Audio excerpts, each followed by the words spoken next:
Good morning, kids. It's hump day. Welcome to Midnight's Edge in the Morning. I'm Tom Connors. With me, as always, is the boss man, Andre. Greetings, everyone. So glad to see you all here. Yes, and our guest will be joining us shortly. Andre pulled a Tom and fucked up time zones. Yeah, time zones are fun, especially when there's just between me and the drinker. But still managed to boomer that. So the drinker, he will be here eventually, but it's going to be a little while yet before the drinker comes to join us. But don't worry, he'll be here before long. And until then, we shall do our best to keep you entertained. Yeah. So good morning, everybody. I hope everybody's doing well. Let's see who we got in the chat. Yes. We've got Lindsay here with a wrench. How you doing? We got Mexican Iron Man as well. How you doing, buddy? We have Michael Miller here. We have Zontar, who sent us in a super chat already, who says, "Drinker is recovering. Muskrat, I recommend watching Common Sense Skeptic." Yeah, we'll get back into that when the drinker gets here. That one's for him. We'll get back to that one. We'll get back into that one. And we also have Neil in the chat. Hey, Neil, how's it going? Hey, Neil, how you been, buddy? Yeah, we have Joachim Stark. Six is here as well. And we have Moldovan Alvin from Romania, I believe it was. We have Film Lars representing Denmark. We have Canadian Spider-Man, presumably representing Canada. Matthew W is here. Dragon Master 360 is here. And I believe I saw Norwegian in here as well. Norwegian Blue. So awesome. Then we have two people representing Norway, in addition to myself, or including myself. And we have Fat Elvis as well. Welcome. Yeah. And we have Natasha, of course. Plus, I believe I saw Mags. I haven't seen her for a while. Hope all is well. Yeah.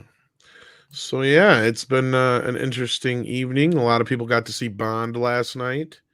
It's funny because yesterday I was on with Doomcock, and we spoke about like we're probably going to be getting like spoilers of how the movie is within the next 24 hours. And we'll get some. We'll talk about that with the drinker as well when he gets here, because we know that he grew up with both Bond and Doctor Who.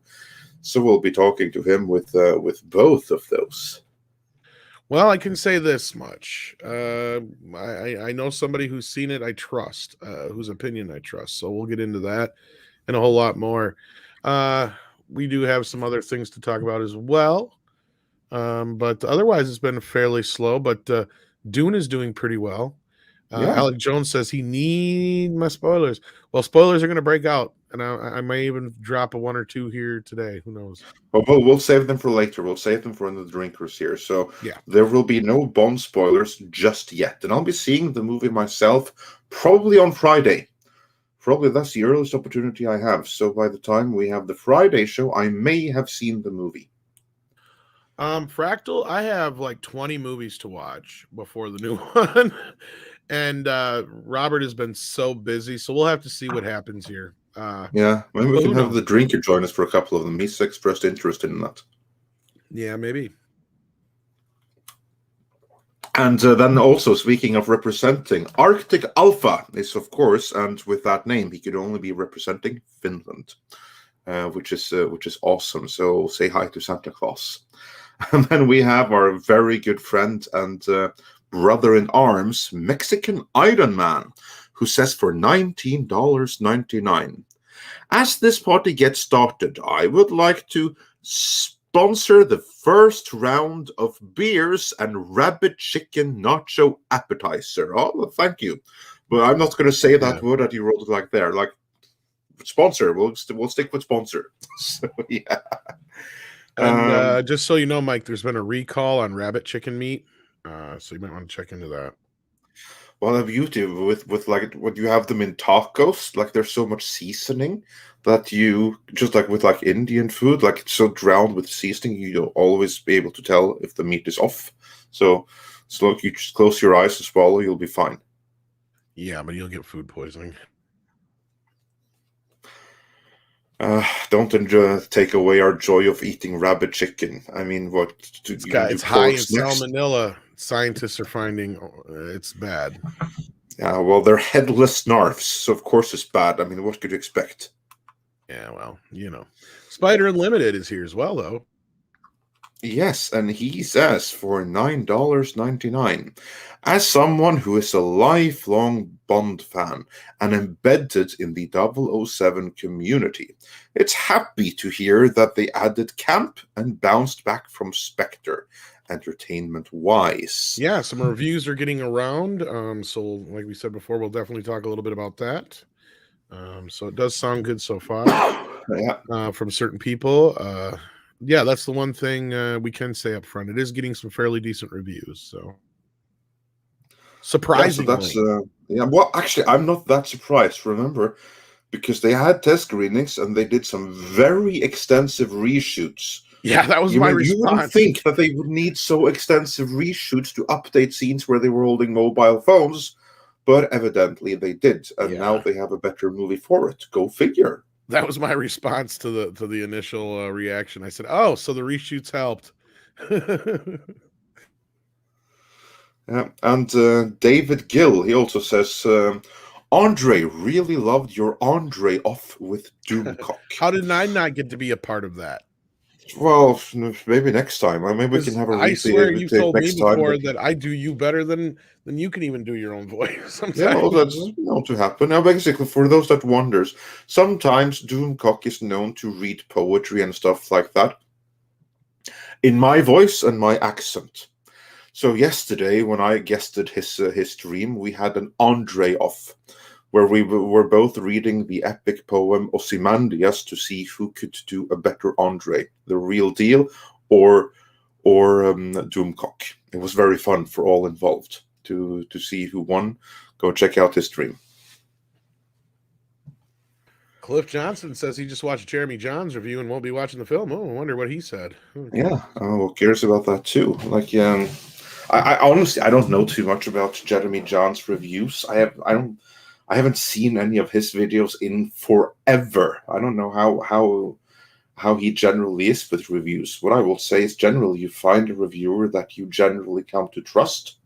And of course, if Jeremy Johns is a reviewer you trust and he didn't like it, well, yeah, not a great start then.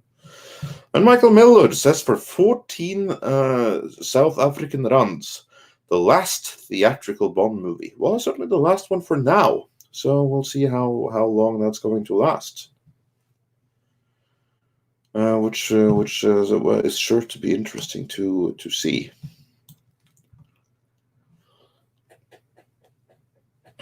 And then we also have a couple of classic super chats that we'll do before we start getting into the news here, while we wait for the drinker to join us. For those that are just joining, the drinker will be coming. We just boomed the time zones a little bit.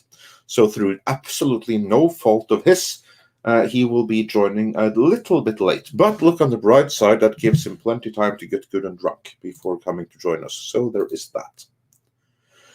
And then going back to the classic super chats. Then let's see, we got that one. We got Hypergiver 2 set for $5. Morning, guys. As far as Craig goes, he was never truly 007 during his run. He lacks all the important characteristics. So glad it's finally over with. Did we get this one from Sean Carter? Give me one second. We got that one. Okay. We That's what I thought. Yeah. Did we get one from Ryan as well? We did not get the one from Ryan just yet. Ryan Gingras said for $5. Rotten Tomatoes gave Dune a 91%. Now I have to question if it's any good. Well, and I'm sure you know this, Ryan. Rotten Tomatoes isn't a reviewer. It's actually a conglomerate of all the reviewers that they have. So it makes up a number based on certain things It is not something I would go by in any accurate form. The only time we really use it is to just kind of compare what the critics are saying to the audience. Otherwise, I would not base going on a movie on that. But here's like the thing that the Rotten Tomatoes didn't give Dune a 90%, 91%. What the Rotten Tomatoes tell you is that 91% of reviews that they count are listed as positive. That's what that number means. Yeah, It's just a review aggregator. Aggregator. That's the word I was looking It's for, not. yeah. It doesn't mean that it's a 91 out of 100 movie. That's not what that means. It only means that 91% of critics gave it a positive review, and I am of course not among them. But for what it's worth, I gave it a positive review as well. So I think it was pretty decent, but I know opinions vary, and not everyone are enamored with it, which of course is fine. So yeah, well, I you'll get never to see use Rotten Tomatoes for any kind of scientific anything. Yeah. Did we get Stephen Ottens as well here, though? We did not get Stephen Ottens just yet. Stephen Otten, of course, being a valued member of the community, emphasizing the community, says, "Hail, Andre, Tom, drink your wrenches and chat." Oh, thanks for that. And again, the drinker will be joining us before long here. We just boomed the time zone, so yeah, he's coming before long rubbing here. off on you. Yeah. Moving, and Sean Carter says that we missed his super chat, or was that a minute ago? I'm just going to go and double check here. Yeah. I don't think so. I don't think we missed Sean Carter's super chat. He said, "I love the Andre of yesterday." Oh yeah, no, actually, no, it wasn't the super chat. He said, "I loved the Andre of yesterday. Afterwards, I was thankful that your name isn't Jack." Yeah, that's the one I grabbed earlier. Yeah. I thought you got that one, but now we did. Yeah, well, now we definitely did. So thank you. Doomcock does Sean. a pretty good one, but I got to agree with you. He always tends to go a bit too Boris Karloff with it. Yeah, or Bela Lugosi. Or Bela Lugosi, that's what I meant. Yeah, Sorry. Yeah. There's a lot of Bela Lugosi in there. Yeah. So it's like me mixed with Bela Lugosi. Yeah. So yeah. But all right, with that, while we wait for the drinker to join us, let us talk some Super Mario. Well, we did have Spider Unlimited with this one. Did we get this one? Yeah, no, we did not get that. So let's get it now. He heard from $4.99 Super Chat, and thank you for being a member. Says, I heard Lashana Lynch was not in the movie as much as we expect. That could be true.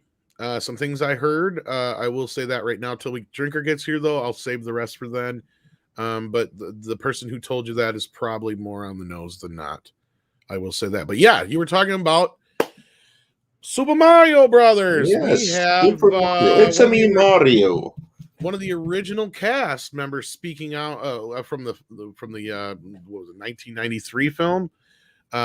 We have the LatinX man who played an Italian plumber saying that the new film isn't diverse enough. Well, if you remember, guys, Andre predicted this was going to happen the other day. Yes, I did. Tom, do we have like some kind of like clip or something that we play when that happens? Let's see here. Well, we have a couple. But you can use your favorite. I was going to say, yeah, I think I can lend it to you. I fucking knew it! Oh! Yes, right. Indeed. Let's bring the story up on screen as well, so everyone sees exactly what we're talking about. I saw the Bounding in the comics. They did a nice write-up of it, them among others. So basically, then, as you all recall, we are getting a new animated Super Mario Brothers movie, and the one who will be starring as Super Mario in it is none other than Chris Pratt, Star-Lord himself. And the moment that was announced, I said, oh, people are going to be angry about that. They're going to be so angry for two reasons. One is that they're gonna say that he is too white to be an Italian. So then you're going to have that whole debate. And then secondarily, and this is like the thing that you're going to get extra with him, is that he is someone who is suspected of being a little bit too Christian for Hollywood's liking and a little bit too conservative for Hollywood's liking. Although he has never said anything in public to that effect, he has also not denied it. he hasn't repeated any of like the cult slogans or anything like that. So he has that light of suspicion on him. So absolutely anyone who's like, down with the agenda and want to score some cheap points, attacking Chris Pratt is a very good way to do it. Enter stage left, actor John Leguizamo, who takes issue with Super Mario Brothers voice cast. Too bad they went all white. Yeah, and look, I mean, prior to his whole LatinX video, I would have thought... and before we what's this about him and LatinX video? Let's just cover that, because as we all know, let me see if I can LatinX is if any, it's an offensive term. It's a term that really insults the Latin heritage and culture, and even the Spanish language, but still there are some that like it, and John Leguizamo evidently is among those. He loves it. Loves the term LatinX.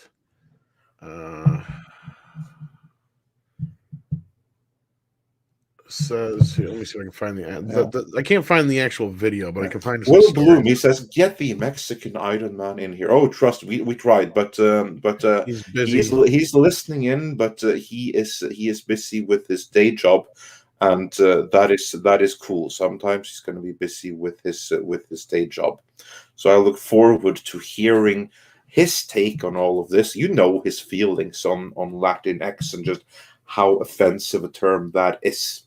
So I'd love to hear him go off about this. But for now, we're just going to break down the story. And we'll look forward to a good Mexican rant later on. Soul Assassin says, lost a lot of respect for Leguizamo. Yeah, I hope you did so a while ago. But yeah, like I was saying, like prior to that, I wouldn't have thought he'd have been one to go down this road. Yeah, and then he was the first one to really slam the new cast, as we see here. And I really think it's kind of funny considering, I like John Leguizamo, so this really pisses me off among the other things. So, like, here we go, another actor who had to open their goddamn mouth, not once, but twice now, and just piss me off even more. And I don't know. It's getting ridiculous. Basically, though, what he says here was, too bad they went all white, I guess, was his response. Yeah. Yeah, let's go through the story and see exactly. That's about it. It looks like the fun quotes. Yeah, well, and again, this is from the Latin, as in from South American country, complaining about the Italian plumber being played by the wrong person, which only goes to show that you don't really have to be that accurate or that close to getting nationality right and stuff like that, as long as you're not too white.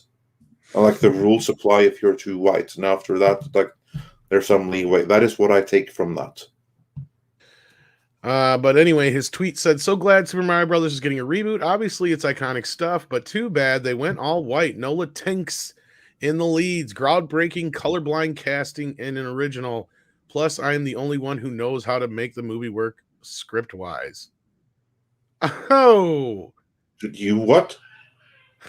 Is there any reason why he would make such a claim? Because he's full of himself? Only one who knows how to make the movie work script-wise. I mean, those are fighting words right there. Now, granted, I'm not saying that the writers of the original movie necessarily knew how to do Super Mario. They certainly knew how to do Cyberpunk. I wonder if Ed Sullivan's busy. Yeah, well, but someone who isn't busy or who made himself available, this should be good. Welcome, Mexican Iron Man. The man of the hour is here. My brothers, I could not stand by doing a tax return, listening to this in the background. I didn't know you guys were going to bring this up today, but I'm over here like listening to you and I'm hyperventilating. I just threw my like little ink pen down, threw the mechanical pencil and the eraser down, and I'm like, grab a breath for a second, because I just want to say this. What does he mean by groundbreaking colorblind casting in the original? Meaning that they cast a Latino man as an Italian? I mean, other than that, I don't understand what he means by that. The whole point of this, and before I get started, I just want to say that I was able to Paulie on Latino Slant, who's our great host on Midnight Edge Espanol on Tuesdays and Thursdays, 9 a.m. Pacific, 12 noon Eastern. He just did a video on this that we just released. So I encourage people to go check that out after this discussion as well. The whole point of his quotes is they're disingenuous, inconsistent, and hypocritical, as well as offensive with the whole Latinx and and I think there's something else too. This is a guy who's made it. I mean, this is a guy who's got millions in the bank, and I don't really see why he has to kowtow to the Latinx stuff, and in particular, why can't he just be happy that someone of another generation that's not his gets to play whatever the hell they want? Why does he have to insert his big freaking mouth into this thing? And what does he want? Does he want a bunch of Mexicans and Puerto Ricans? He's not even Mexican. Does he want a bunch of Puerto Ricans playing Italians? I don't even understand what this means. He makes no sense. And here's the other thing. As Paulie mentioned in his video, actors shouldn't be going after other actors. What the hell? Yeah, because that's like my point here too. Like he's at least tacitly he's going after Chris Pratt. Obviously, I mean that's obviously who this is aimed at. Exactly. No Latinx in the leads. Why would there be Latinx in an Italian video game called Mario Brothers? I mean, granted, there could be a little bit more diversity in like some of the ancillary roles, like Bowser and some of the other ones that are not human roles, and there's no reason you couldn't. Well, I think that's something that would be equally criticized. But we have someone else also eager to yes, we weigh do. in on Who this. sent in a super chat that I can't get to anymore. So Yeah, well, I can. Let's lead with that. Diego Flores of Midnight Edge Espanol fame said for 5 Peruvian souls, not only the term, but also the actress who is doing Peach is half Argentinian. So she is Latin or Latina like us. So yeah, welcome, Diego. How is everybody doing? Mike, I know your blood pressure's high. Do your breathing. Soy como Chihuahua. I'm like a Chihuahua. I'm like Bambino right now. I love Bambino. Hey, Go I got ahead, a Bambino. Chihuahua on here. I mean, if we want to go ape shit, I could probably drag Paulie up to the second floor and How have him close join is us this? too. But No. How close No. is this to Bambino? It's an alien! well, that was Bambino when he fought the copperhead snake that took him to I the was going to hospital. say, I picture him with Cheech's voice. So Okay, going back to this news, the problem here is, as he's saying, it's rather hypocritical because first he's completely discounting the actress who's doing Peach because he's half Argentinian. That means she's closer to to us than most actors in Hollywood in general. Okay, so she's a Latina, full blown Latina. First thing. Second thing is he says about the script, but the problem is he didn't work in the original script, so it's like he just acted in it, and we know from the documentaries he was heavily under the influence of alcohol. yeah, I was going to say, if he's such a great script writer, where was he when they were writing the original? But anyway, continue, Diego. My bad. And so that's the thing. The problem here is, yes, as Andre predicted, things like this were going to start to happen, and John is not taking into account that the fact that this is an animated movie. There's no need to actually have a match for match unless he is trying to propose what certain people with agendas in Hollywood try to propose, that you cannot act outside certain skin tones you have. That being said, Yeah, it's also the fact that you got to take into account Nintendo screwed up big with this movie, and everybody knows it. They trying to have a complete and utter cut from that movie. They're trying to forget that episode because that movie could have killed Mario as a franchise. Fortunately, it didn't, but it could have. And now Nintendo's finally trying to take it into a, let's call it, proper route, animated, with A-list celebrities. In this case, it made iffy, but still they're trying their best. I mean, Chris Pratt, I don't know why they attack him, because the man has shown us he has the acting chops to actually do somebody like Mario. Well, I know why. To begin with, he's a Christian. He's conservative, or probably because he hasn't denied it. And to combine with that he's a little bit too white, you get brownie points for attacking him. I like to add that he's also a nice guy and not an a-hole like the rest of these Hollywood wokos. Yeah, that also makes him a target. Yeah, I was trying not to touch that, but I mean that's the thing. It's like this we talked about. Pablo and I, we talked about it as well as a separate video as well on the stream. The fact that we believe the casting is a good one, because also the fact that this movie is very pivotal on what seems to be Nintendo strategy, and most people don't talk about it. Most people just either they hate it, either they love it, either they're meh, or they're talking about the hate that it's receiving without taking into account that first, this is Nintendo. Nintendo gives a flying F of what Hollywood thinks. They do the things their own way. That's the Nintendo way. They always go their course. Sometimes it's a very annoying way mentality, right? But other times it's actually good.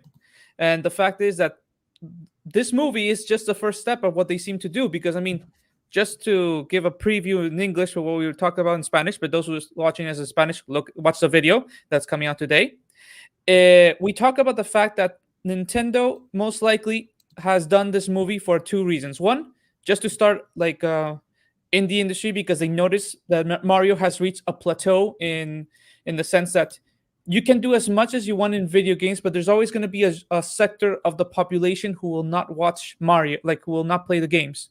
Be it because they have only Sony consoles, or they have the Xbox or PC, whatever, you know. So they want to touch the that part of the population, the kids who are in those consoles. They want to bring them with a film. Secondly, this movie is another step, and the fact that most likely will be I would not call it a success, but I say will be more practical because of how Nintendo is actually protecting its IP, because Shigeru Miyamoto, the creator of Mario, is involved, and the man is a control freak. He will not let anything happen to Mario. That's why I think that what they're doing with these attacks, all it's going to do is motivate that man to, do his way and just show them to like shut up and let me do my thing. And that's it.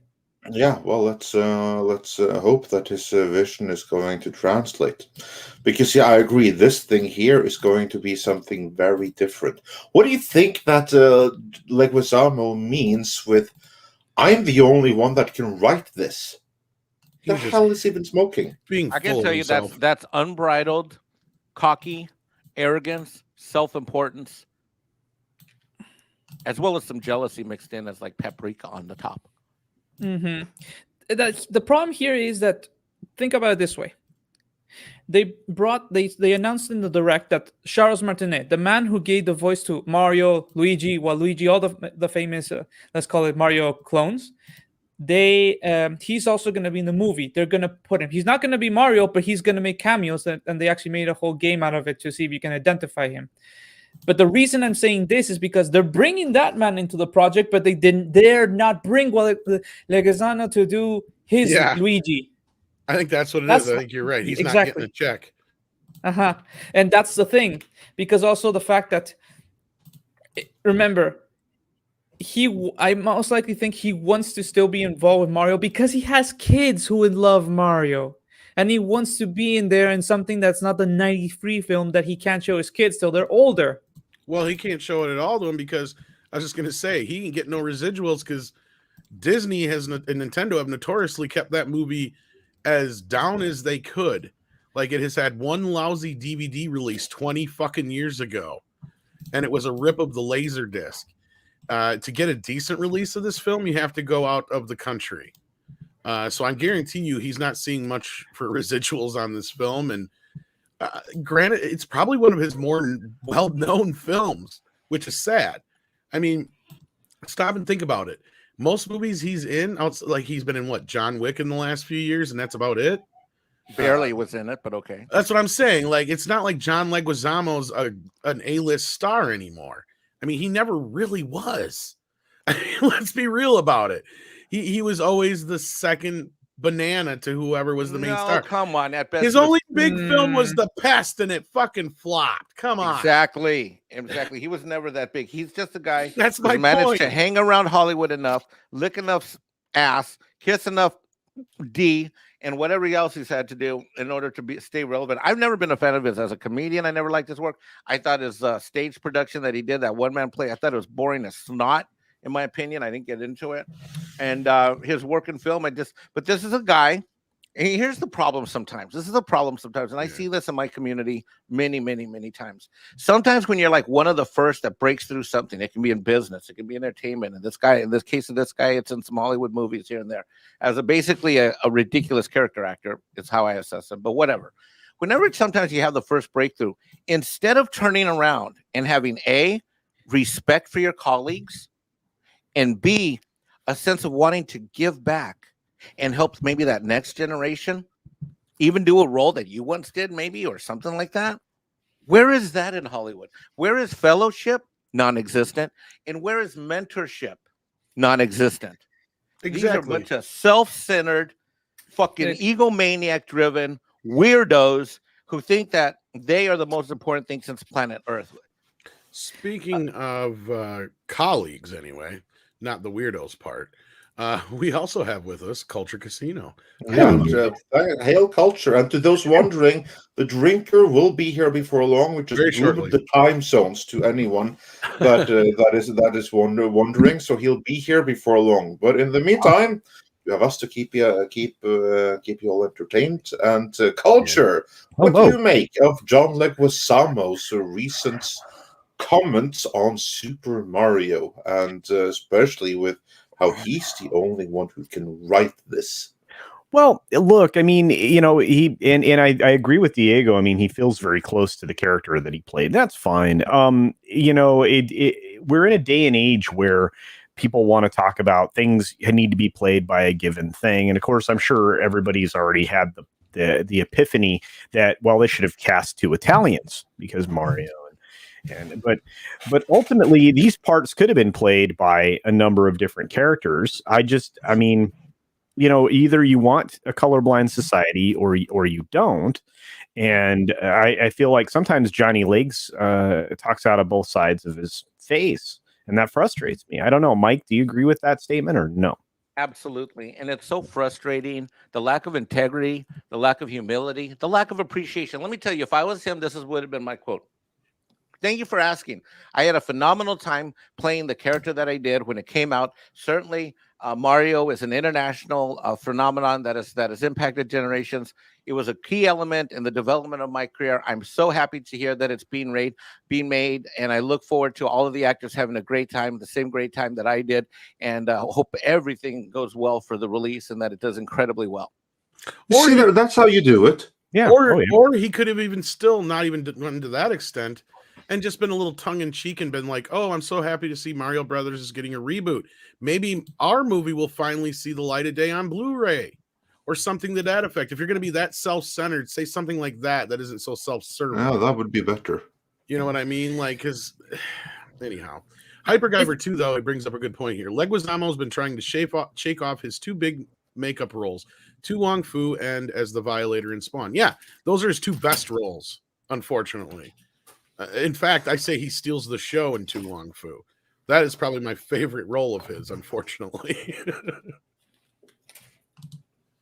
I think he did great in Tu Wong Fu, and I liked his character in Spawn, and you know, he's done some great stuff. I mean, I love him. He was one of the best parts, or probably the standout part in the Moulin Rouge musical film.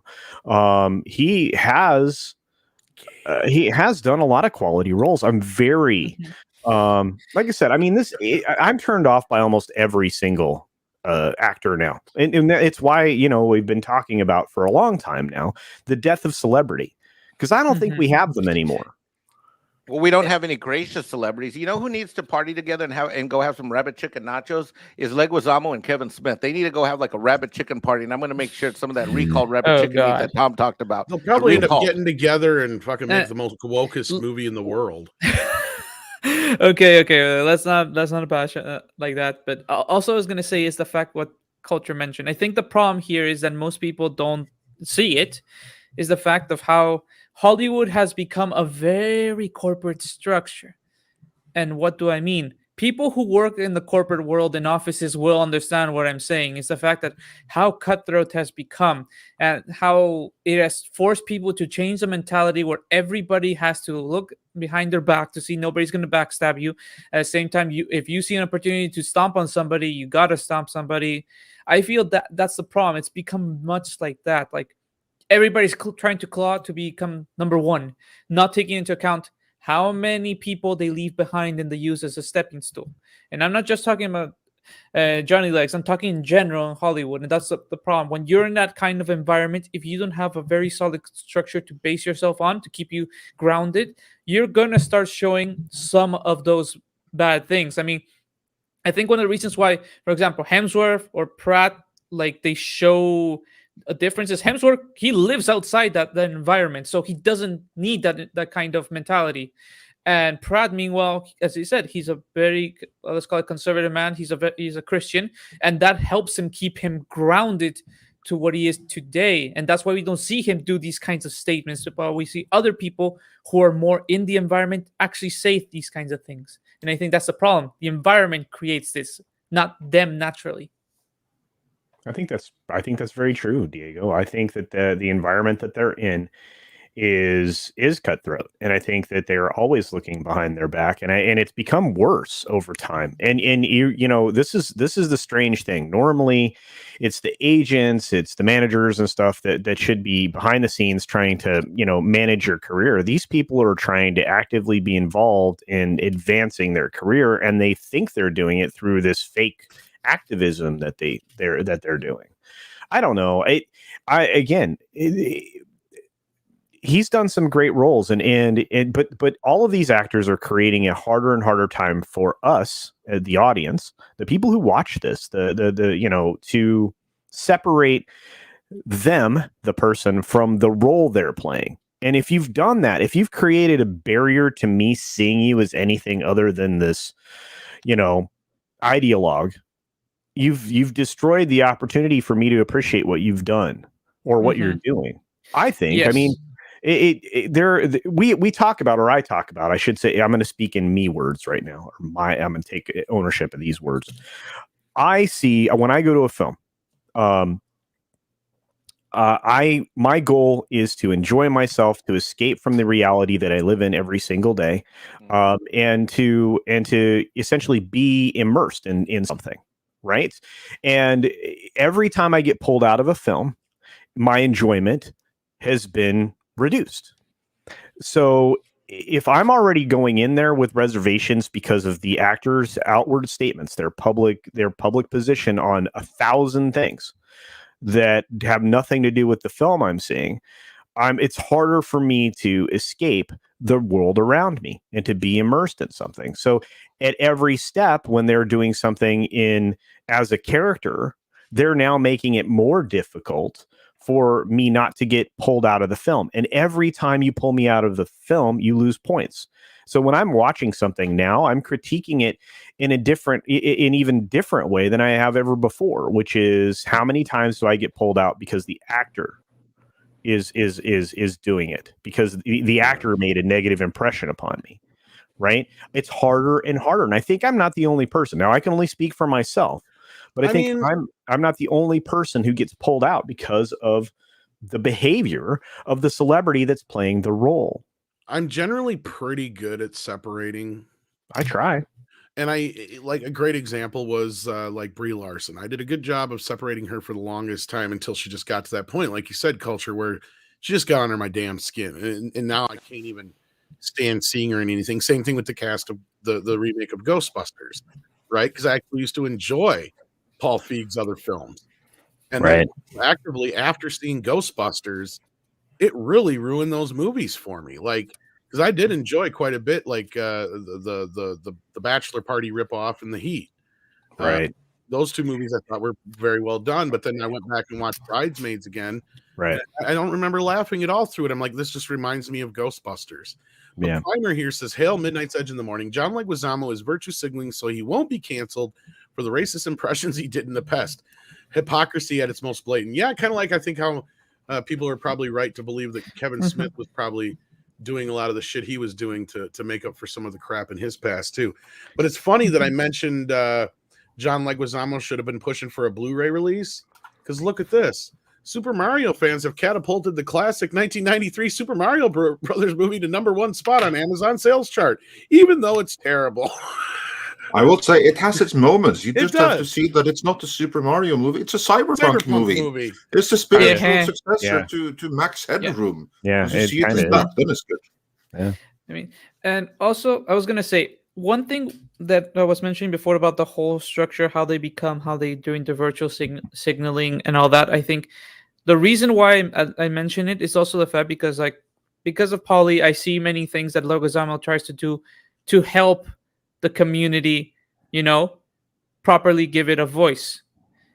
And that's why I can't completely, be pulled out of it. That's why I say the man, the problem is he's in a context that's already toxic, and that generates a toxicity within you, and you have to do it to be able to compete, to remain relevant in that environment of toxicity. But when he has his moments out, that's why I say there's no excuses, or there's no excuses, and there's no explaining away environment because if you have a solid foundation of integrity and humility, then whatever environment you're in is irrelevant because your own moral compass guides the way. Yeah, but that's the thing. Yeah. If he doesn't have that, what's the point? Then he can go then he can go be unemployed, and he can just needs to shut the hell up. Well, that's what he's been doing for a while, isn't it? Yeah, maybe he's trying to change that. He's come up. As far as Tom goes, I thought it was hilarious that Brie Larson got hired by Nissan, and the first thing she does in her commercial is drop a taco. That's a cardinal sin when you're Mexican. I'll tell you that much. What were you saying, And same thing with Star Trek: Next Generations. After me, I heard Andre talk about this a little bit yesterday with Doomcock. I can't watch any Star Trek Generations anymore. I can't look at Picard anymore as a character. I can't even look at the Counts or Troy as a character anymore because I'm so freaking disgusted by the other shit they've done in the real life. I'm done with that crap. But he has a history. I mean, this is an actor who has a history. The roles that he has played are other ethnicities. I mean, he played French in Moulin Rouge. He's played Italian in obviously the thing we're talking about. And so it seems like, you know what? If this was a problem now, it was a problem then. Everything that you've done, all of the stereotypes you've leaned into, even in your own comedy that you've done over the years. Maybe we should join in holding them accountable, but that's just not the way I'm wired, right? I'm not wired that way. I'm like, look, you were a good actor. You did a great job in the role. I don't care, right? You had to change your appearance to have a particular type of mustache to fit in with, this character, whatever. That's fine. But we don't see that kind of acceptance now. There's no acceptance or tolerance in today's society. The things that they were preaching for a long, long time. I have to ask a question though. Is he using one of the most offensive words in your community, Mike, Diego? Is he using LatinX?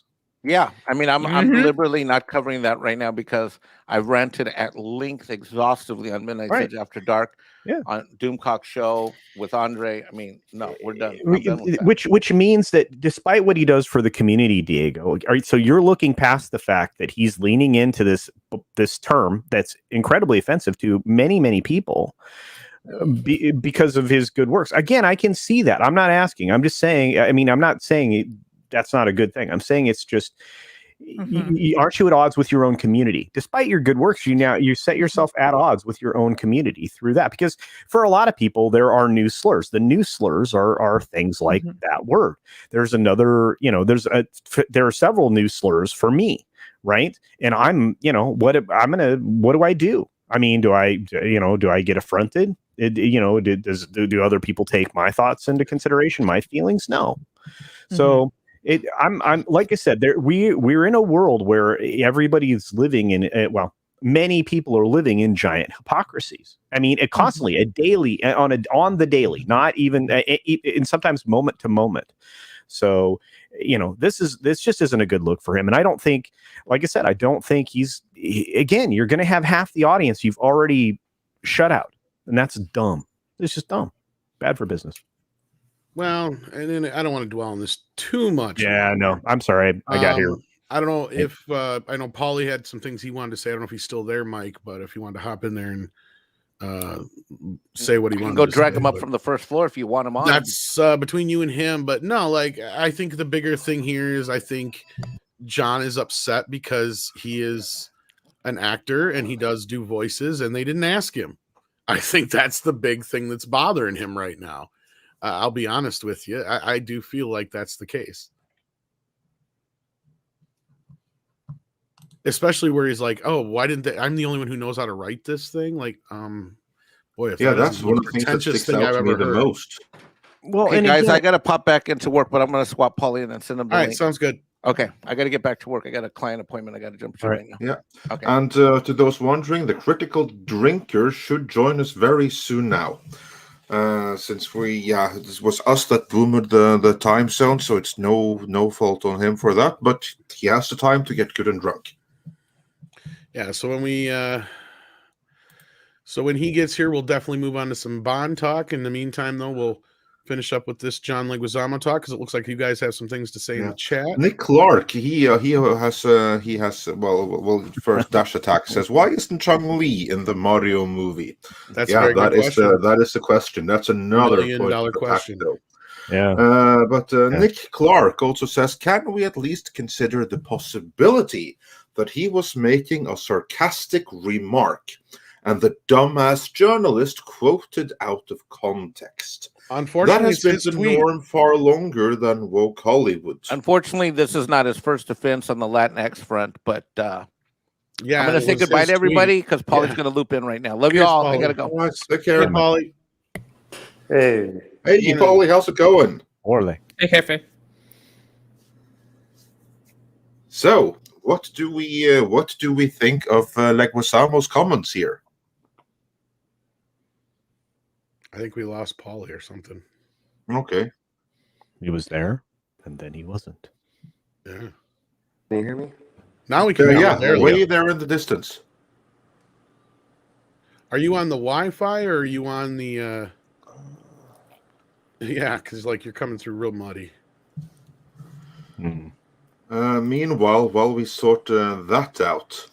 Then we have Marksman of 117B who says, my cousin almost got arrested for punching a guy for calling him Latinx. The Mexican cop not only let him go, but offered to arrest the white guy. Yeah, I don't know if I believe that story, but that's pretty funny. What was this? That's amazing. I love this story. If even it's a great story. True, it should be. Yeah, exactly. And yeah, I mean, again, you're offending huge swaths of humans. Not good. Yeah. Speaking of offending huge swaths of humans, no one can offend any people as well as the critical drinker, of course. How you doing? Hey, what an intro. Greetings. Sorry, gents, I'm like an hour late. We got don't worry about that. You are not an hour late. You are 45 minutes early. It was us that moved the time zone. So yeah, thank you for being 45 minutes early. I had to make it an extra quick session with Tatiana. So yeah, we'll be talking some Bond. We'll be talking some Doctor Who and all of that jazz. But right now, we were talking Super Mario, and we were talking one of the heroes of the previous Super Mario, John Leguizamo, who had some choice words. One of them is that Chris Pratt is just too white. Of course, he didn't name Chris Pratt, but he did bemoan that the new Super Mario, the animated one, just was a little bit too white. We wonder who he might have been referring to. And also regretting the lack of Latinx representation in it. So, yeah, how big a fan are you of Super Mario? And do you have any strong thoughts on Leguizamo's comments here? I mean, I liked the games when I was 10 years old, so that was good. But as for the movie, man, that was best forgotten about, I would say. Nothing great came out of that movie with him and Dennis Hopper and stuff. So, man, I don't know. He kind of does have a point. Chris Pratt isn't particularly Italian looking, so that is a bit of a miss. I suppose. Like, I don't really see how they're gonna really do anything good with this new one. If I may intervene in here, let's take into account that the guy who gives Mario's voice currently is of French descent, not Italian. And he's the one Right. who's defined the voice for Mario. So, and he's going to be in the project coaching both Chris Pratt and Charlie Day on how he does his inflections. So there's that.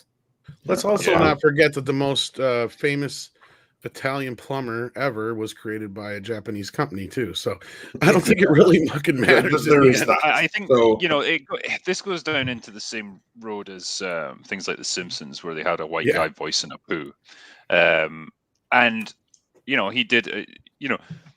The whole point of that show was that, like, well, it kind of makes fun of everyone equally, and so there's nothing really wrong with like having a guy who's not of Indian descent doing an Indian character, because they all do so many characters collectively. It doesn't really matter, and it wouldn't make sense to cast each one individually.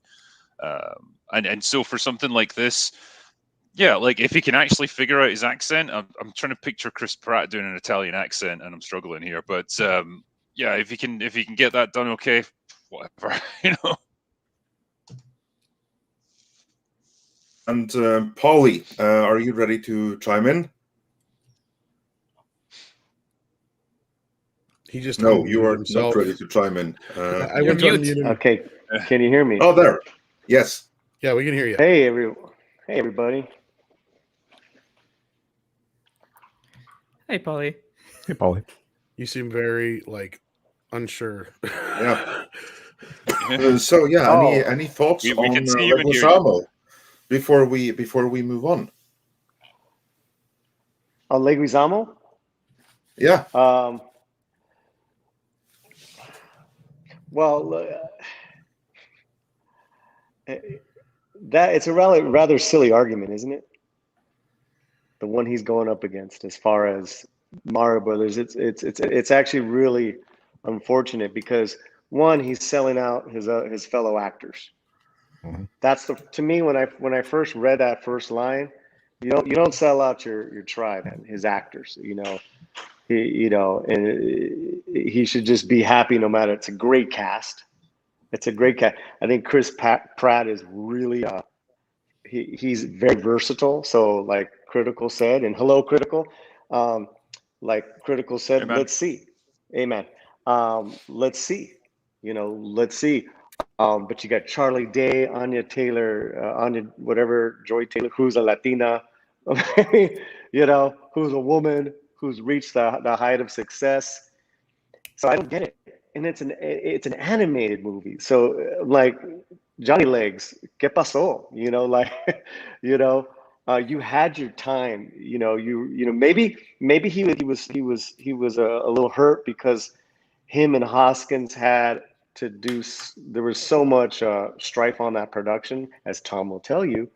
And that movie wasn't what it was supposed to be, and it was supposed to be, it's like a cult classic, but it's movies to lose your friends by at this point. Yeah. So there's that, right? And then the whole, I'm not going to address the LatinX issue. You guys can go check out all our videos on LatinX and all that stuff.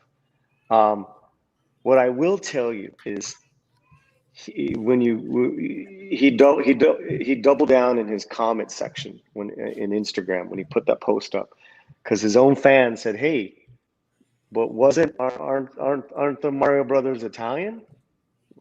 Shouldn't have been, if you're going to go down that route, shouldn't Italians have been cast?" And he's like, "No, just like there was no Latins cast in Carlito's Way, Perez Family. What was the third one?" He mentioned only two. No, it was three. It was Carlito's Way, Perez Family, and Scarface. All three films had Latinos in the cast. Those were incredible casts, especially the one he was in, that he fucking was amazing in, called Carlito's Way, with Al Pacino and John Ortiz, Viggo Mortensen. I'm gonna me and Tom try to get Conkle down to do it's so funny. Thank you, Johnny Legs, because you've made Carlito's Way relevant again. But I don't get it. you know, he's had a well-earned, amazing career. He's never stopped working. So there's just like anytime Johnny Legs speaks, there's just so much to unfold. Mm-hmm. Do you think there's an element of, I can leverage this to get a whole bunch of media attention, and become more relevant for a while? Because I was just looking at his filmography there, and he's doing a lot of movies. None of them are really particularly big or anything, and I'm just wondering if he's like trying to get a bit of clout by doing this. Right. It's a great question. He's got a lead in a Colombian film, which is dear to his heart, where it's a dramatical, political prisoner. It looks great. I think it just came out, or it's coming out. So I don't know. I've seen him live on Broadway. I've seen him live in person.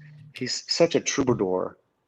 And a lot of and there are a lot of great points he makes, especially about Hollywood hiring practices, which you can take the Latino example and then go across the boards and just on nepotism.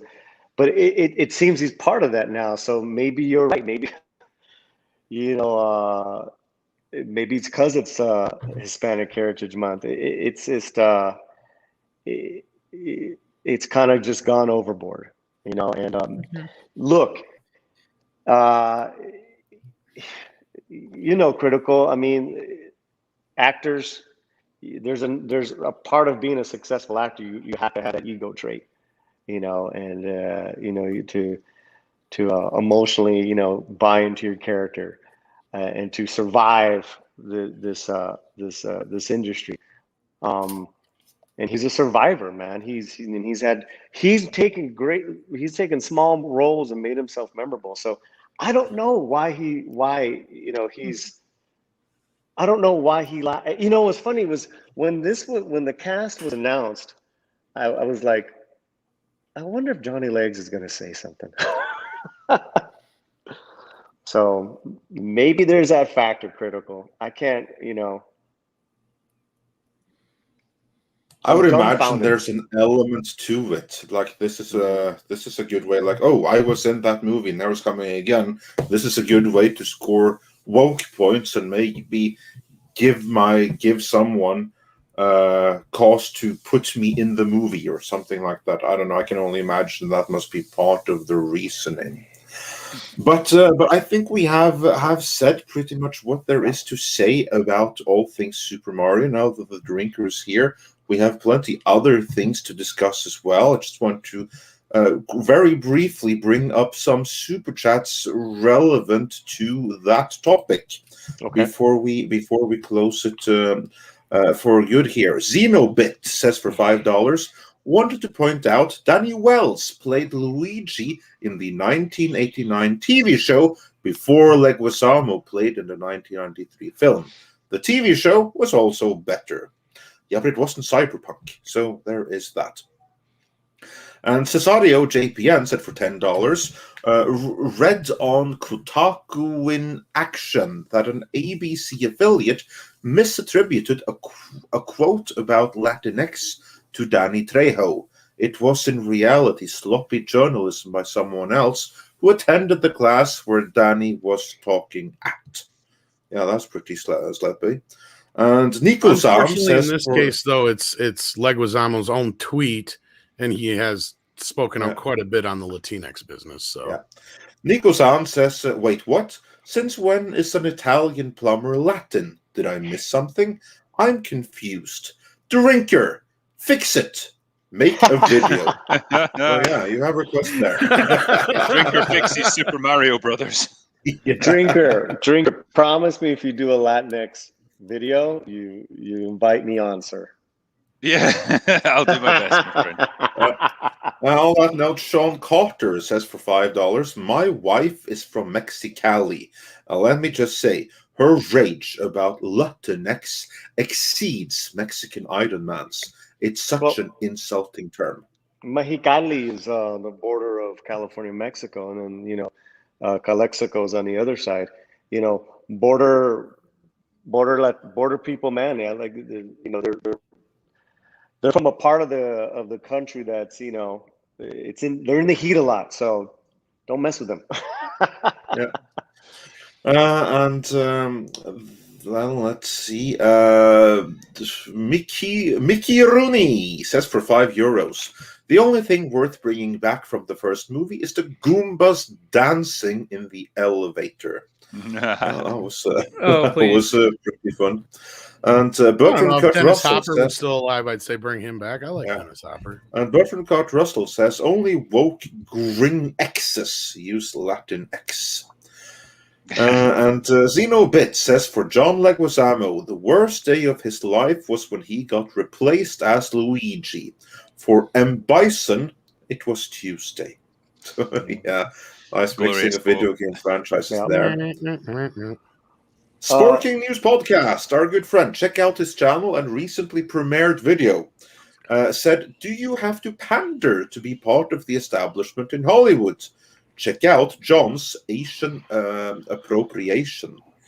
Well, and French appropriation. I mean, he's done a lot of different characters he doesn't represent. Yeah. Well, that's you're talking about Leguizamo? Yeah. Yeah. Carry on, Polly. No, what I was gonna say was that Leguizamo's career, like Eddie Olmos, Mr. Olmos, that's the career that any actor would love to have. Mm-hmm. Where you played all different types of backgrounds. You're just an actor. Mm-hmm. So Leguizamo has, like Eddie Olmos, has been a pioneer to get those types of roles to be considered. But I don't know. Again, that's a desired career. That's a desired goal. And what I do know is from every comment section, whenever you put that word up there, or even when he does, it's resoundingly against that word. It's not like a small minority. It's 80-90%. No to that term. So absolutely. And then Brown Gajan says for $2, Michael Pena is playing it smart and keeping quiet. And Hypergiver 2 says Leguizamo has been trying to shake off his two big makeup roles, Tu Wong Fu and as the Violator in Spawn. I think we got that one. Yeah. Joachim Stark says for 50 Swedish krona, LatinX BTQX4+. This will have to stop. Otherwise, we are seeing the rise of Homo alphabetus that want to put all the rest of us away. So, yeah. And Rambam 3000 says for £5, I think Leguizamo is salty because he wanted to play Mario since he was Luigi in the Super Mario Brothers movie. Yeah. And Rob Altis says no one is Latinx. It's made up. Yep. And the Sporting News Podcast says also, before we move on here, I'm of Italian descent and have always been told we are white. So what I am now, John, what? Yeah, that's a good question. And William Jones also says Latinx is kind of like African American in his opinion. Some like it while others see it as a slight. Not being full American. Well, I think it's a little bit different than that, though. And Spider Unlimited says, as someone who is Italian by ethnicity, I didn't know we weren't supposed to be white. So yeah, that is the question. But with that, we have caught up on everything that was related. We do have some news blurbs quick if you want to grab them before we get into the other stuff. Boba Fett series is debuting on December 29th on Disney Plus. That's one bit of news that dropped this morning. The trailer comes out mid-November. Yeah, and then otherwise we had the artwork reveal for the Karate Kid trilogy, although it should have all 4 movies in it if you ask me, and Cobra Kai would be nice, but hey, it's nice that we're getting that on 4K. So that's the news blurbs for this morning. Yeah, and then another blur before we get into all things critical and drinking here. Just have to welcome new member, Rich's Star Wars comic book and video game. Hey, Richard, hope all is well and that you're adapting well to Rich. the UK. And speaking of the UK and its more northern provinces, how are things? How is the fuel situation where you are? Drinker. We are okay, yeah. There's big signs saying you can't take more than 35 pounds worth of fuel, but otherwise, yeah. Like, this whole thing just seems to have been like blown out of proportion, and it's weird because like the BBC reports on it and goes like, oh, you know, there's been reports of shortages, but don't go panic buying because then we really will run out. And then so naturally everyone just thinks, shit, I need to panic buy. And, you know, it's a self-fulfilling prophecy. But yeah the most course. Notice all Notice over the again. keywords. I liked how you said all the keywords here. It's like, don't panic buy because then we will really run out. Yeah. What people hear is panic buy. We will run out. Yeah, So pretty that's much. what Like, you I'm going to buy loads of fuel that I don't need, but I'm not panicking. I'm just doing it because I want to. Reminds me of the Big great part of the culture. TP shortage where everybody went to buy it. And speaking of buys, Yeah, Paulie exactly. has to It's say just, his again, goodbye. There was no shortage, but then they made it happen.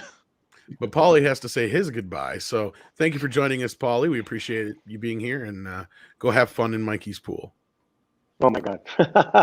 Thank you so much. Thanks, Andre. I hope you're feeling better. Critical. Thanks for being on the show. And everyone in the chat, no seas huecosos, and you'll be fine. Yeah. Well, thanks for joining us, Paulie. And so, yeah, Drinker, how's it going? What's up? Yeah, it's all good, man. I just put out a video yesterday for Nobody, which I absolutely loved. I thought it was a great, fun movie.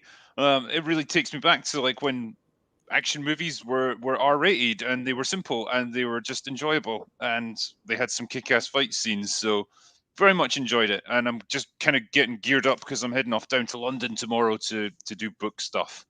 Oh, so cool. Cool. That'll be good. Yeah, It's mostly for the open bar. Yeah. It's going out drinking in London is awesome. I really miss doing that. Yeah. It's been a long time for me as well. We've been stuck, so things are opening up again, so we can go places. Great. Oh, that's pretty awesome. And we have some other relatively awesome news, or are they? What was awesome? that super chat we got early on that was? Let's begin with that one. Actually, thanks for reminding me. The first super chat that we got today was actually for the Drinker, and that was from Zondar, who said for $5 Canadian, Drinker, as a recovering muskrat, I recommend watching Common Sense Skeptic to break the spell that charlatan has placed on you. Project Artemis is better than SpaceX. Whoa. Okay. I'll need to do some digging there. Oh, we assumed it was for you. Yeah. Well, it was addressed at you. But Otherwise, I have no idea what this person's saying, and I guess message not received.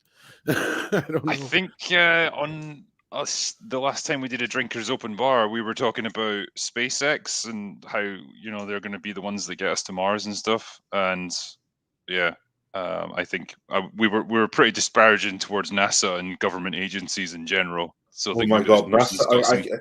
Words can't describe how badly NASA has been botching it. Well, ever since the 70s, really. Yeah, they were great in like 1969. It's just been kind of all downhill since then. And pretty much. I mean, I know they've had to suffer from like changing priorities and shrinking budgets and all the rest of it. But man, because of that, we basically have to like reinvent the Saturn V, which is the rocket that took us to the moon. That's basically what the SpaceX and everyone is doing. Is that they're trying to reinvent the Saturn V with modern day technology? I mean, that's the challenge. The challenge is to make it reusable. I mean, you can easily enough build another Saturn V and it would be fine. No, that's what NASA has been doing. Like their like space launch system. That's basically like a modern day jumped up Saturn V made with like modern parts and spare parts from other stuff, and they've been trying to get that thing working for like 15 years, and they still haven't made it. Believe it or not. This, but it was when they trialed that new Starship system for SpaceX, and you know, it can like take off and then lands, and basically it's just like something out of a sci-fi movie. It's Yeah, really that's cool. pretty awesome. I will give it that. Yeah, Absolutely. and they had a NASA guy who basically said, yeah, if we tried something like this, it would have taken us like 20 years to develop it, and it would have cost like 5 times as much. Yeah. You know, it's what happens when you're just bloated by bureaucracy and you're not willing to take risks. And yeah, they've just lost any sort of drive that they had. I think ultimately they'll just be used for deep space exploration, like the real scientific aspect of it. But when it comes to like actual, you know, commercial space flight and colonizing the moon and Mars, yeah, it's going to be companies like Space. Yeah, no, absolutely. I mean, they are the ones that right now can push the ball, and they obviously are much further along than NASA is. So yeah, and it's really, really cool topic. You see, like we got into it right away there, so I can't really blame you for like having gone into that topic before. But something else that I wanted to hear your opinion about is Doctor Who. Now, I'm not hugely into Doctor Who, neither is Tom, but I know that you obviously grew up with Doctor Who there. And now we have a new showrunner to replace Chibnall, the guy who likes to tear up your childhood teddy bear. Really enjoyed your video on the Timeless Children, by the way. For those that haven't seen the Drinkers video on the Timeless Children, do find it and check it out. You will not regret it. But now then, when we have a showrunner that has done really good with the character before, are you hopeful? Are you excited for Doctor Who again? I mean, maybe excited's the wrong word. I guess cautiously optimistic. I think they will definitely improve, because I don't think you can sink any further than they have already. Well, give them time. I'm sure they can find a way. Yeah, I mean, it feels a little bit like changing captains on the Titanic after it's hit the iceberg. But, you know, I think if anyone's going to salvage this show, I think Russell T Davies is probably the man to do it. The problem that he's got is like something like the Timeless Children did so much damage to the backstory of the character. It's going to be very, very difficult to undo that, because I don't think the BBC would let him just retcon it out of existence. Much as you might want to, they're going to have to try and stick with it, because I think this season of Doctor Who, which is still not been released yet, but it's still under Chris Chibnall, is probably going to expand on what happened in that episode. So there's going to be no escaping it. And I think that's going to be a really difficult one to get around, because that alienated so many people. Now, have they ever had a former showrunner come back before like this? I don't know, because, like, you know, when Andre was asking me about my history with the show, so I was, you know, always a casual viewer of it. I am not going to pretend for a second that I'm deep into the lore of the show and all the, you know, all the different spin-offs that they've had, and I know every aspect of it. But I watched it as a kid, and obviously, you know, went through a lot of the different eras that way and enjoyed it. I can't think of a time off the top of my head when a showrunner's actually come back after leaving.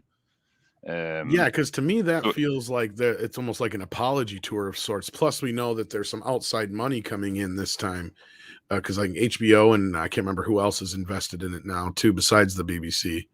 Yeah, I'm honestly surprised that they even, you know, are going to do another run at it. I genuinely expected them to shelve it for a few years and rethink what they're going to do and then come back, because it just seemed like it's in such a hole right now. You know, the viewing figures are absolutely in the toilet. And as much as the BBC is publicly funded here, you know, they are not going to produce shows that nobody's watching, especially relatively, you know, time-consuming and expensive ones like Doctor Who now. Even if they are so progressive and so down with the cause. Well, I mean, there is that, I suppose. But even they must be aware of like how badly received this has been. Like, I don't. I'm sure the numbers of people that there are. Well, you know what I'm the most curious about? Because how much is it that Chibnall has left? Is it another season? Or is it like or a season of how many episodes? So I think what they're doing is they're splitting it into two truncated seasons or two parts, basically. So there'll be a gap of a good few months between them. And I think there's 2 or 3 specials, like Christmas or New Year, things like that, to finish it up. So, there is still quite a bit of Chris Chibnall Doctor Who to come. And I guess the question is, well, how much more damage is he going to do in that time? Yeah, what I wonder is what kind of time bumps is he's going to plant into those episodes to ensure that no one can fix this. Yeah, because you know. Well, I heard the fact that they're bringing back a former showrunner probably signals to him that he's not very appreciated, and so you don't know how spiteful he would be about just well, I'm just going to screw you all over by making the show even worse now. Yeah, he might be like, oh, so you thought it was bad before? Yeah. Well, now I'm going to show you all. I'm going to burn the whole castle and down on the way out the door. Not only that, I'm going to leave some fire bombs here to go off later when you thought you put the fire out. Yeah, so like I say, my overall take is I think it's probably the best choice they could make at this point. If he's given creative freedom and he's not kind of shackled to the same, I guess, political well, I had heard stuff he that worked they tried with. to push. Whoa! What the hell was that? Yeah, that was just the mouse hitting the floor. Oh, okay. Yeah. Sorry to interrupt there. I was just going to say, I had heard he had worked with Chibnall on 1 or 2 of the last few specials, so things can cross over correctly or whatever. But right. That's why I asked if the Doctor Who had ever had a showrunner return before, because again, to me, it feels like, especially that's a kick in the nuts to somebody, right? If you're doing a job and then all of a sudden they bring back one of the guys that did the job before you. Yeah. Well, especially the guy who essentially rescued the show from exactly, obscurity, because it had been off the air for 20 years, and then he brought it back in 2005 and made a big success out of it. So he's essentially the guy who can resurrect dead franchises, and that's pretty much what you're dealing with here, I suppose. Yeah, I mean that's pretty bad. I mean that's not like a pat on the shoulder and a job well done. When that would be like those start to fix it before have to come back again. That would be like if they brought back Brian in and got rid of Alex over at Star Trek. That would be like a very big kick to the nuts to him. Yeah, which they probably should do. They brought Brian Fuller back, yeah. But no, I'm curious to see how this goes. I know a lot of people are confused or not sure how to feel because of some of his comments, because he was talking about he was praising Chibnall and what's her face as Doctor Who and stuff like that, but I was like, well, what else is he supposed to say? Yeah, he has no other choice than that. Yeah, he can't come in and be like, yeah, I'm here to unfuck the colossal disaster that you've created, Chris. It would be awesome though if he did say that. Just total not honesty. everybody's Marsha Lucas though. She's got some balls. Yeah. If he were like, well, the guys that came in after me, they did a complete pig's breakfast of this whole thing, so I'm here to set everything right again. Well, what this reminds me of, Andre, is Dexter. Yeah. Well, actually, that's exactly the same thing. Dexter will be getting more episodes before long here, and what they did there is that they had the previous showrunner come back to basically do a new finale, which is what the new extended season is going to be. And they said, no, this is not about unfucking the mess. And just because they have to say that, that's exactly what it is. They don't want the series to continue to have the worst series finale of all time ever that not even Game of Thrones could top, despite it really trying. So they have to give it a better ending. Yeah. That's actually a really, really good comparison right there. Well, other than that, I don't know if there's much else to speak on. I'm sure some of the Whovians in the chat may have a thing or two to say, but let's should we grab some of the super chats and then get to the Bond stuff? Yeah, absolutely. Let us do that. Durao On sent us a €5 super sticker, so thank you so much for that. And then let's see what else we have here. Hypergiver 2 says that you mean like Iger and Chapek? No, actually, that's not the exact same situation, but yeah, that was like also a huge kick in the teeth like, of Chapek.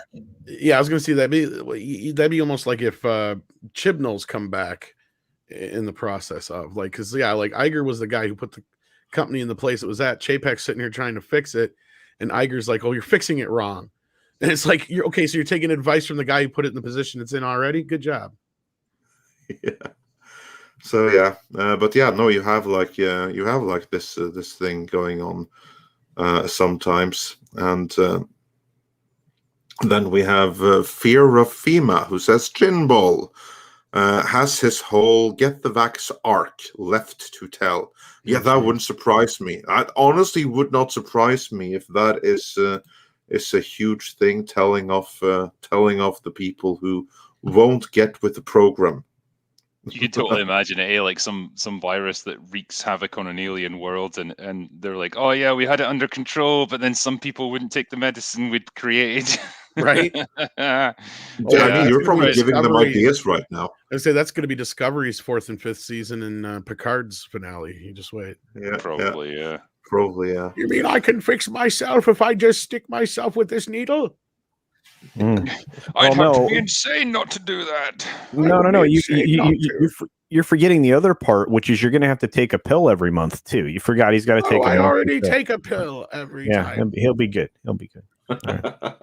A little blue pill. And Joachim Stark says for 20 Swedish krona, they need to do a Dallas with Doctor Who. Hell yeah. The whole last season was a dream. I mean, I had said before, because I discussed this on another stream, that, you know, if you wanted to undo something like The Timeless Children, at least, you could quite easily write it off as, well, the Master was just lying to you. Like, he just did all that to confuse you and lead you down, like, the wrong path so he could manipulate you. And actually, it was all a big lie. You know, that could be done. I just don't think they would have the balls to do it, because it would mean just saying to Chris, nah, everything you wrote there was garbage. We're not going to do that. How about you imagine what the Twitterati would do if they actually did that? If they were like, this never happened. We just made it up. You're right. They wouldn't stand for that. Well, how about Matt Smith steps through a dimensional portal and says, "Wow, that dimension's a mess." I don't ever want to visit that again. Oh, just like it'd be lovely if Q actually is just there to snap the last season of Picard out of existence, right? Yeah, right. That would be amazing, but that's not what's happening. Probably not. No, we should be so lucky. We should be so lucky. Yeah, moving on with super chats. Then we have Freakadelic, who says NASA could get a huge ratings boost by blowing up the other planets. Blowing up the other planets. Yeah, good luck with that. I'm sure they would get a ratings boost if you could film that, but glad they don't have the technology for that, or even to get to the other planets. Tom Cruise. I mean, I've never liked Mercury. What were we saying, Drinker? No, I was just saying, like, I would pay to see it. I mean, to be honest, I've always had a bit of a grudge against Mercury, so if you want to blow that up, go for it, man. Yeah. And the irony is that's actually the most difficult planet to get to. I was just going to say, this mission is impossible. Tom Cruise is going to destroy Mercury. For real. Wow. Yeah, it'd be like worth watching a whole movie just to see how they have like, I heard Critical Drinker is not a fan of that planet, so I think I'm just going to blow it up for a movie. I have to ask, what do you have against Mercury? Yeah, I think it's so smart, like right there, close to the sun, hogging all the sunlight. Yeah.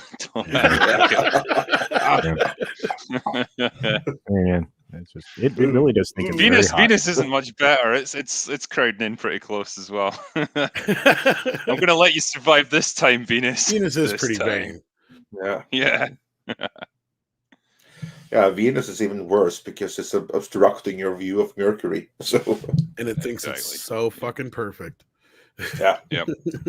See, I'm getting you mad about it now as well. You were pretty neutral about these planets, but now I'm bringing it all to the surface. We don't need them. Yeah, let's leave Jupiter though, because that one is kind of keeping us safe a little bit. All we need is like the moon and Jupiter. Fuck the rest. No, I'm just kidding. Yeah. Maybe Mars. I don't know. Then We may need a place to move eventually. We might need it. Yeah. Yeah, well, I'm hoping to get something more Earth-like than any planets in our own solar system when we have to leave this planet. But yeah, I want to go to Mars. Yeah, Get your ass to Mars. get your ass to Mars. Well, actually, interestingly enough, the NASA landing on the moon and the Mars landing by SpaceX is the same year, projected to be 2024. So there you go. that's I would pretty. be.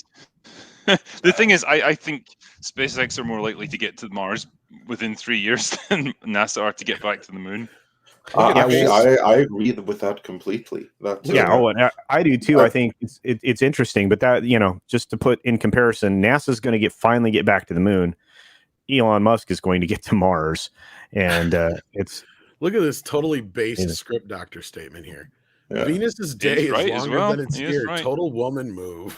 Oh my! It's another reason to dislike Venus. It's weird. It doesn't behave like it should. Venus is not ending this day until they're done talking to you. Doesn't matter if the year's over first. And speaking of done talking, Diego regrettably has to leave us. But thank you for being here, Diego, and sharing for being here and for weighing in on all things Super Mario and LatinX. Thank you for inviting me. Drinker, sorry I couldn't stay any longer. Hope you have fun. And also, just before I leave, to remind people, tomorrow we have a live stream on the Midnight Espanol channel, as well as right now we have a new video that we have.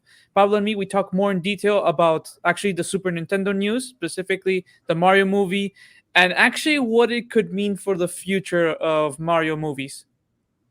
So, see you there. Yeah, all right. Very cool. Do check that out. Cool, man. Yeah, and with that, we are not that sure we're completely caught up here. EVA Unit 4A says for $5, I continue watching TNG era Carefree because I don't watch SH era. It's not canon, and they hate me, so I don't associate. #without respect, we reject.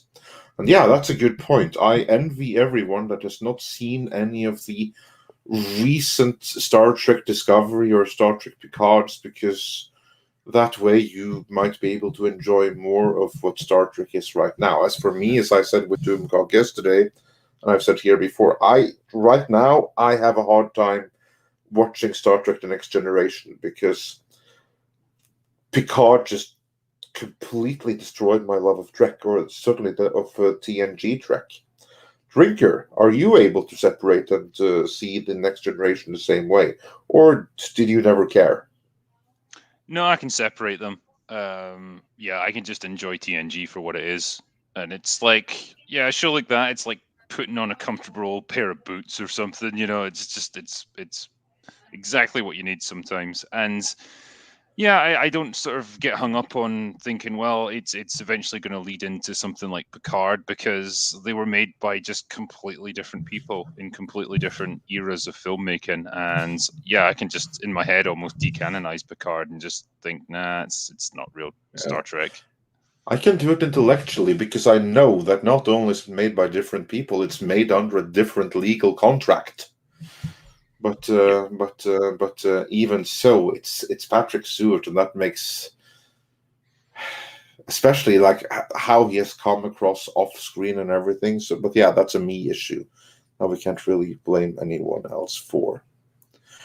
And then let's see if there was something else I missed here before we move on.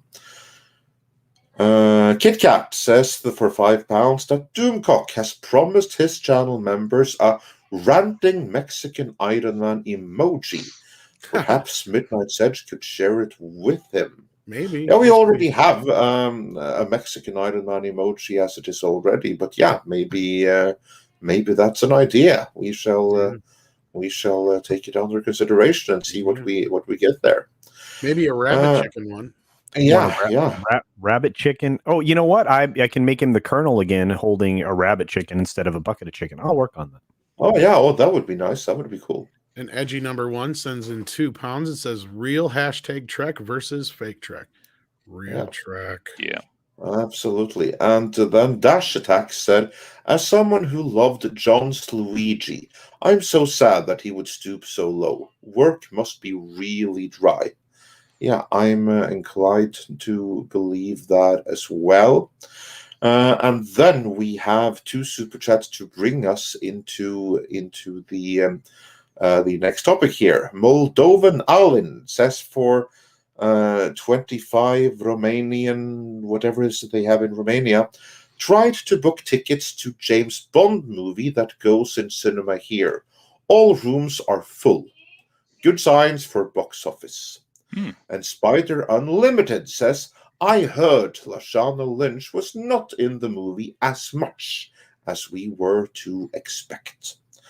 And with that, let's transition into No Time to Die. Yeah, critical all things James Bond. Have you had a chance to catch up with any of the reviews or anything like that with Bond? Or no, I am specifically staying away from the reviews. I'm going to be seeing it on Saturday, and so yeah, I kind of just want to go into it as as blind as I can, so I can just form my own opinions. And I wouldn't put much faith in the reviews. Sorry, I feel like I've just destroyed your bit now because we're going to be going through like actual reviews. Actually, I have more than that, so maybe I'll tell you when to take a bathroom break, because I actually know somebody who saw the movie.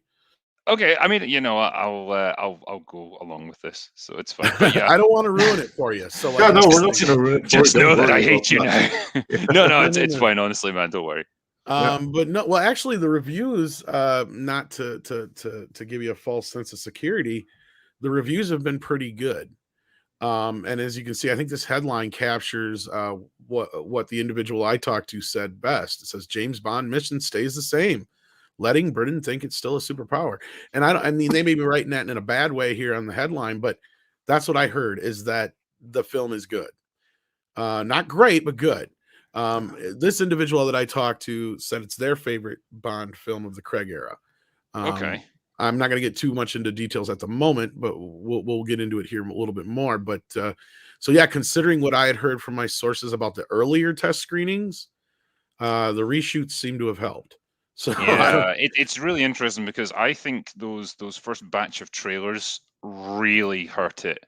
When it was very heavy on Lashana Lynch's character, I think there's not many people who are fans of the Bond movies that liked her character, and it just absolutely soured people on this film. But then the later reviews, or sorry, the later trailers, barely show her. It's like they realized, hey, people go to a James Bond movie to see James Bond, and they want to see James Bond actually kicking ass and being good at what he does. Yeah, it's and it also really, really hurt the movie. Being delayed by like 10 years. Screenings of the first cut of it, the pre-reshoot cut of the movie, that really, really hurt the movie. And the first batch of trailers, they were taken from version 1.0 of the movie. And then they had those pre-screenings, and they got audience feedback from those pre-screenings. And Tom, that feedback wasn't pretty, was it? No, not at all. They're basically like internal screenings, because if you remember right, they were trying to sell the movie here a while back, and they wanted $600 million for it, and everybody walked away from the table going, "You're fucking insane." Because I think the best offer they got was like $300 or $400 million from was it Apple? I think. It was like the best offer they got was half of what they needed. Yeah, it was like $350 million or whatever it was. And so they balked at that, and so the movie just kind of languished there. But we had been told that after those piss poor screenings, and with everything being shut down, and this was just after everything got shut down, that they were going to have to reshoot 2 big sequences, and they weren't going to use the pandemic as an excuse, though, even though one of the sequences, I guess, had to do with a virus that got out. But something else was told to me is they were going to use some other cover story for the reshoots. And then fast forward, like, what was it, 4 or 5 months ahead?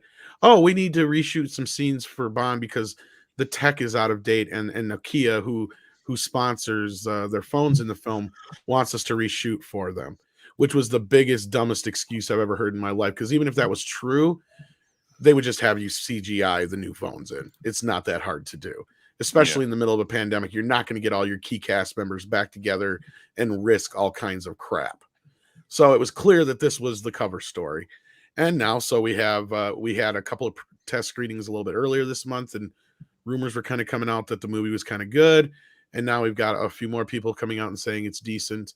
And somebody I trust told me the same. So again, for those who are worried, I was told it's not woke by more than one person now already. So that's 2 people actually I know who've seen the film, but they both said pretty much the same things for the most part. But yeah, so like that's the short version of what I can say on the film. Okay. Well, I mean, it sounds And positive she does so seem to far, be to be tamed honest. down too. Yeah, if anything, they said Lashana Lynch's character was tamed way down too. So, Right. so the I think picture. if that's a change they made, like in light of feedback and test screenings, man, like I've got to say, hats off to them. They understood correctly the problem and they fixed it. So I have a question. So the picture that's circulating with Bond writing on the back of a Vespa behind Lashana Lynch's character, that's not real? I don't know. I didn't say that, but I didn't. Oh, I do okay. know that without any context, I have no idea. All right. I have zero investment in Bond. Like I've seen 5 of the movies. I do. I think, like I've heard people suggest that it's almost like a kind of comedy moment, like their brilliant sports car ride that they were using got destroyed or something, and they're having to like hijack that to get to where they need to be, and it's almost just like meant to be funny because it looks so crappy. It's And funny like, you okay, mention if that's all it is, then fine. because that was a Phoebe Waller-Bridge moment, because one of the people I talked to was saying like they think that they're really playing it up to the media with some of this shit. Like they're trying to play the woke card to the media, a la kind of like Dune we saw here recently, because Andre saw the film and said clearly a lot of the shit the media is pushing isn't true. Sounds kind of the same thing here, at least now after the reshoots anyway. That could be the case. But I even asked if this movie sets up a spin-off for her character, and it was a big flat no. So I got that answer at least. Other than that, I'm not going to get into any deep spoilers until we get a little bit further in here and I can give everybody an exit who wants to. So, yeah. No, I mean, yeah, it sounds positive based on what you're saying. And it makes me feel better about the movie. And I'll be seeing it on Friday. I would have liked to see it before, but there's no pre-screenings for this one like there was for Dune, which I still think it's unbelievable. Still hasn't been released. That it's still another 3 weeks before it's released in the UK and in the US.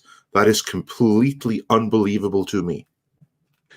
And Samuel Vasquez says, so it's not woke, but the girl is the next 007. I think she is just in the beginning of the film. And I will say this, spoilers for 2 seconds here, if anybody wants to cover plug your ears for the next 2 seconds. Nah, I'll be fine. Well, this one isn't so bad because this is at the end of every movie. It does say at the end credits that James Bond will return. Right. Not 007, just says James Bond. I mean, it was kind of made clear throughout this that like she isn't becoming the new James Bond or anything. She's literally just taken over his code name because he's retired at the start of the film and he has to come out of retirement. And it may be that he then gets his code name back in the course of the movie. I think that's the case. You know, I didn't think they would be dumb enough to do something like kill him off or like have him retire permanently or anything like that. You have to leave room for the next movie with the next Bond.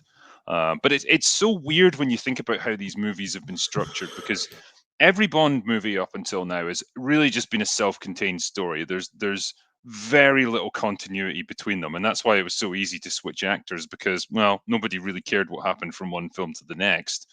But with the Daniel Craig ones, it's almost like you have a complete character arc for him as Bond. You know, he starts off, he's just been given his 00 license in Casino Royale. Then he matures as a spy. then he's too old and he kind of retires, and then he comes back and now he's retired again. Like, you know, there's each of these films recognizes what happened in the ones before it. Whereas eventually, you know, now he's retiring, Daniel Craig, and they're going to have to bring in a new actor to play Bond. So, like, how are they going to explain this now with an actual continuity that they have to work around? Yeah. I don't expect you to answer that. I mean, it's just like kind of a rhetorical question, but like they've kind of made a rod for their own back here by getting away from the Bond formula that allowed it to keep going through all these different decades.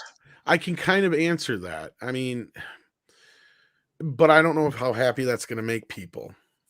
That's the thing. And again, well, let's delay answering that then, because we don't want to spoil anything this soon without. I have not seen the movie. Not even hint at that. And I don't know a shit ton of shit ton of specifics, but I do know a few bits and pieces here and there. So, like, again, I don't want to get too much into it until we get a little deeper here. And then we got Mexican Iron Man firing in here. Says, why is it that nowadays that the international release is happening before USA all the time versus simultaneous releases around the world, or US happening first? Yeah, that is a good question, Mike, because it does seem like it's flipped from the Avengers. You can blame the Avengers. But the other reason is the pandemic and piracy and dropping films at the same time and all this other bullshit. But Bond has always traditionally gotten released earlier in the UK. But you were going to say something, Drinker. I'm sorry.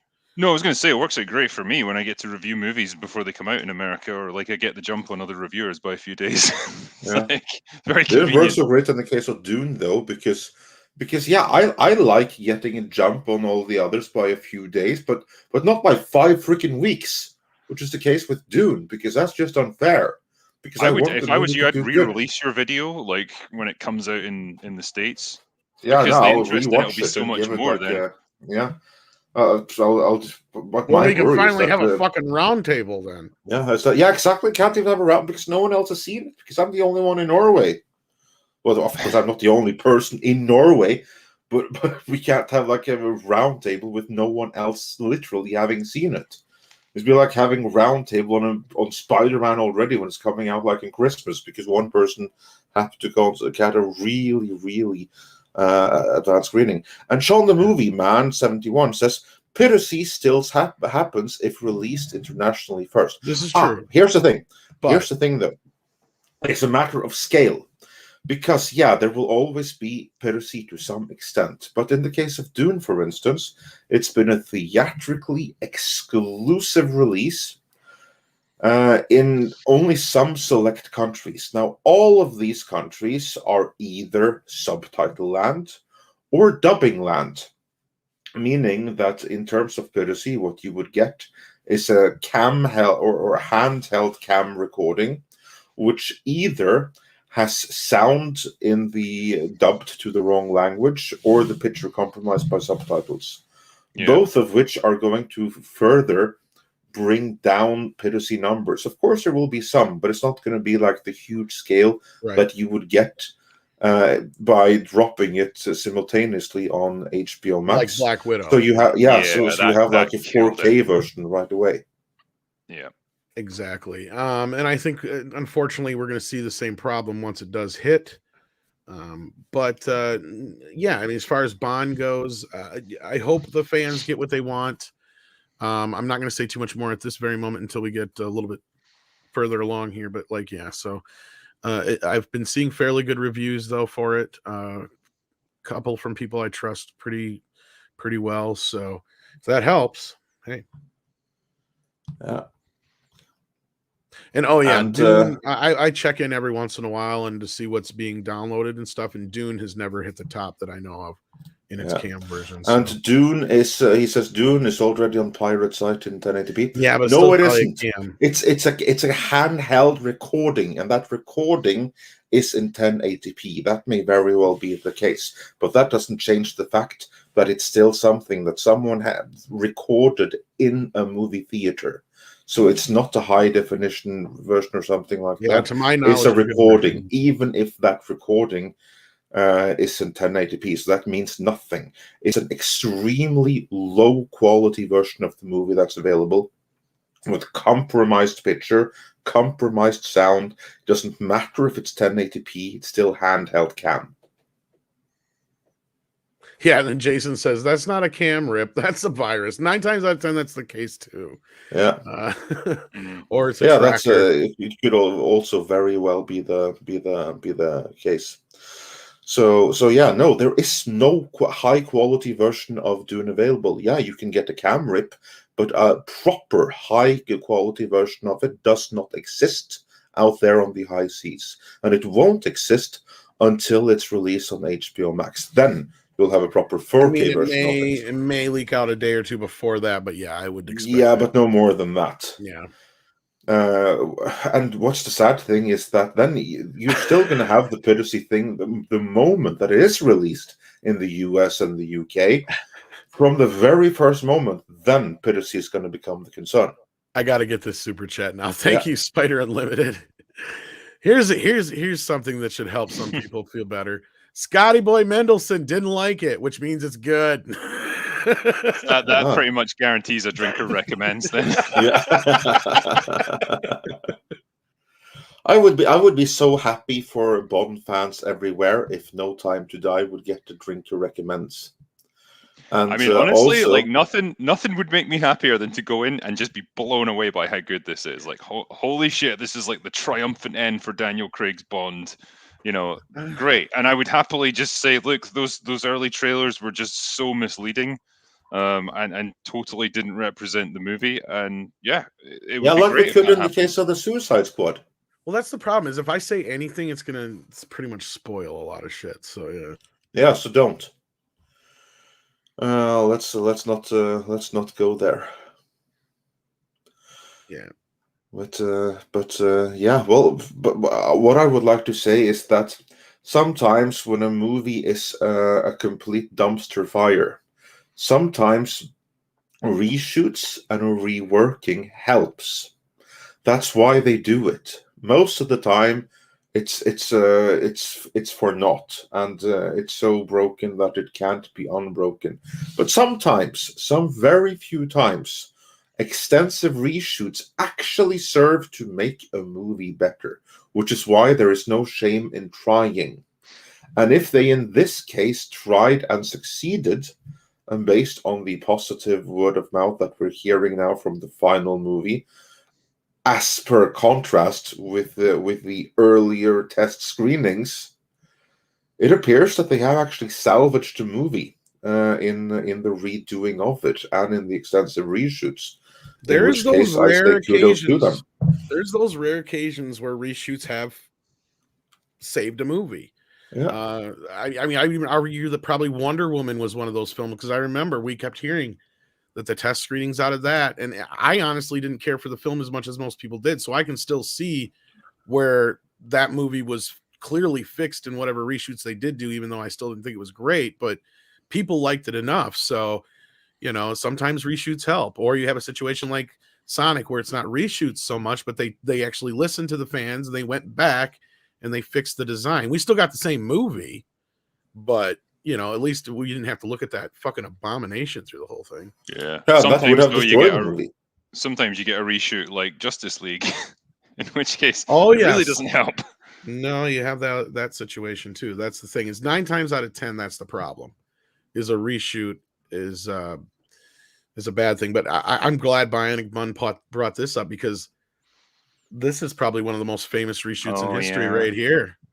Yeah, because it was Eric Stoltz that was in it to begin with, wasn't it? Yeah, and they shot like almost 2/3 of the film already. In fact, a lot of the film that as long as Eric Stoltz isn't in it, that was the stuff that was shot before he was there. Yeah, they had to film the movie for 6 weeks, and in 6 weeks in the 1980s, that was pretty much the entirety of the shoot right there. Yeah, because for instance, like Ninja Turtles was shot in 10 weeks, and that was considered fast, especially for an effects film.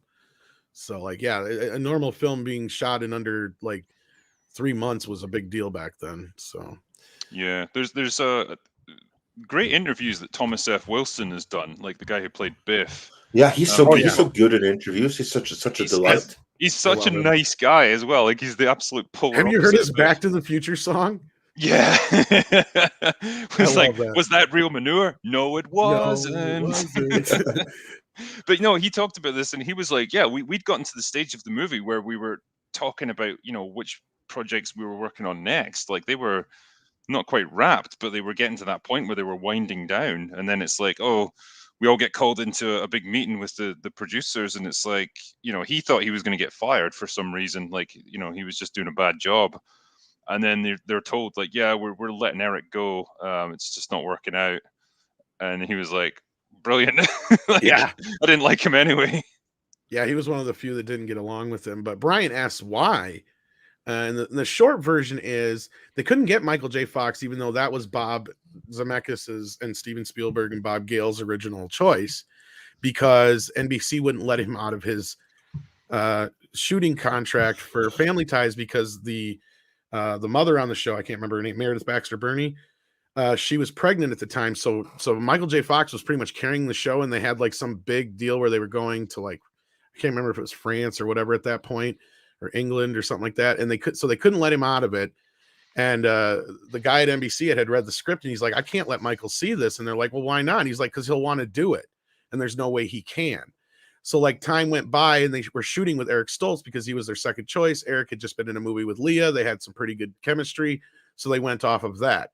Unfortunately, Eric was playing the character much darker, and they weren't giving. Yeah, because he saw the whole thing as a tragedy. Like, everyone else wrote the comedy. They thought that they were in the comedy. Whereas what Eric Stoltz said in the production meeting was like, after read the whole script, he was like, this is so sad. I mean, he comes back to 1985, and he's now living a life that he has never lived. He is now like, it's so weird that he would read timeline. It's such a tragedy. So weird. He could read that script and take that from it. You know, that's what he did. He thought it was a complete tragedy. I'm surprised they didn't recast Crispin Glover at the same time, because he was a lot also just as easy to work with, from what I heard too. But yeah, Zemeckis didn't like Crispin Glover at all, did he? No. And well, anyway, so the end of the story then goes is, so Steven Spielberg made the studio make a deal with them that if Eric didn't work out, they would let him reshoot the movie. And it so happened that the execs agreed that Stoltz was just not, he just wasn't it. So they let it, since the time had gone by, and now they didn't need Fox as badly on Family Ties all the time, they allowed him to do it. But he was literally working 7 days a week, like 20-hour days. The only time he would get to sleep was like in between shots and on his way to the Back to the Future set from the set of Family Ties. Yeah, because he was doing Family Ties during the day and then shooting most of Back to the Future at nighttime, wasn't he? Yeah. Yep. And then on the weekends, he got to do day shoots. Yep. Wow. Tom, do you remember how many shots are left in that were Eric Stoltz? Was it 4? I think it's 3 or 4. Yeah. Because the punch scene where he punches Biff is supposedly one. I think the scene where Doc grabs the clock tower sheet from him, if there's a shot where it's just his hand, I believe that's Eric Stoltz's hand. And I think there's 1 or 2 shots maybe from behind at some point that are just, you can barely tell. But other than that, as far as I know, there's not supposed to be any footage of him in there, but that's debated. Yeah, wow. There's not even supposed to be that. They're not even supposed to be the scenes with his hand. So they have kind of like denied it. That no, that's not his hand.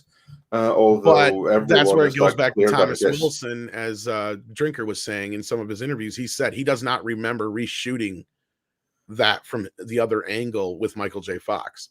So as far as he knows, the only version that existed was the Stoltz version. So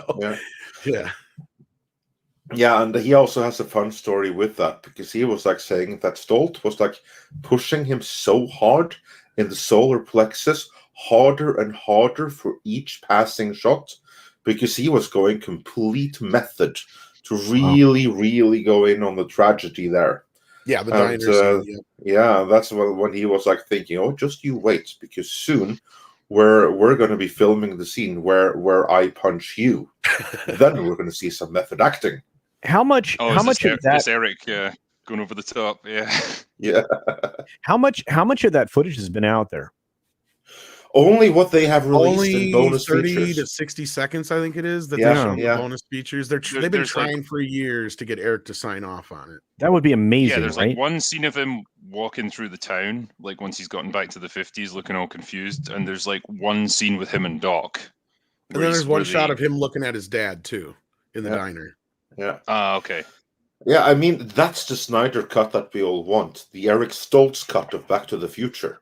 That'd And be I mean, weird. I think it would just be funny to see, like, just his interpretation of it, and I you think know, it'd how wind up different it like is. the Donner cut, kind of, because you'd almost have to use some stuff from Michael J. Fox, because I don't think they completed everything for Stoltz. Yeah, no, they didn't. They have to they have to do something else. They have to But here's the thing: is nowadays with deep fake technology, that's what I was going to say. They have to deep fake him You in could. the missing scenes. you know, and that's the thing that sucks is I wish they had that when they did the Donner cut, because that movie is damn near perfect.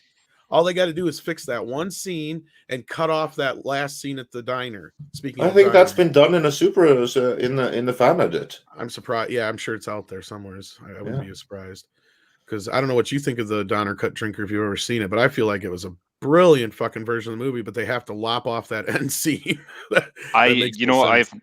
I've never actually seen the Donner cut. Okay, well, it's the thing, it's a very good version of the film. The thing is, though, they have that diner scene where Clark goes back to beat up the guy, but it makes no sense with this version of the cut. So they should have just left it out.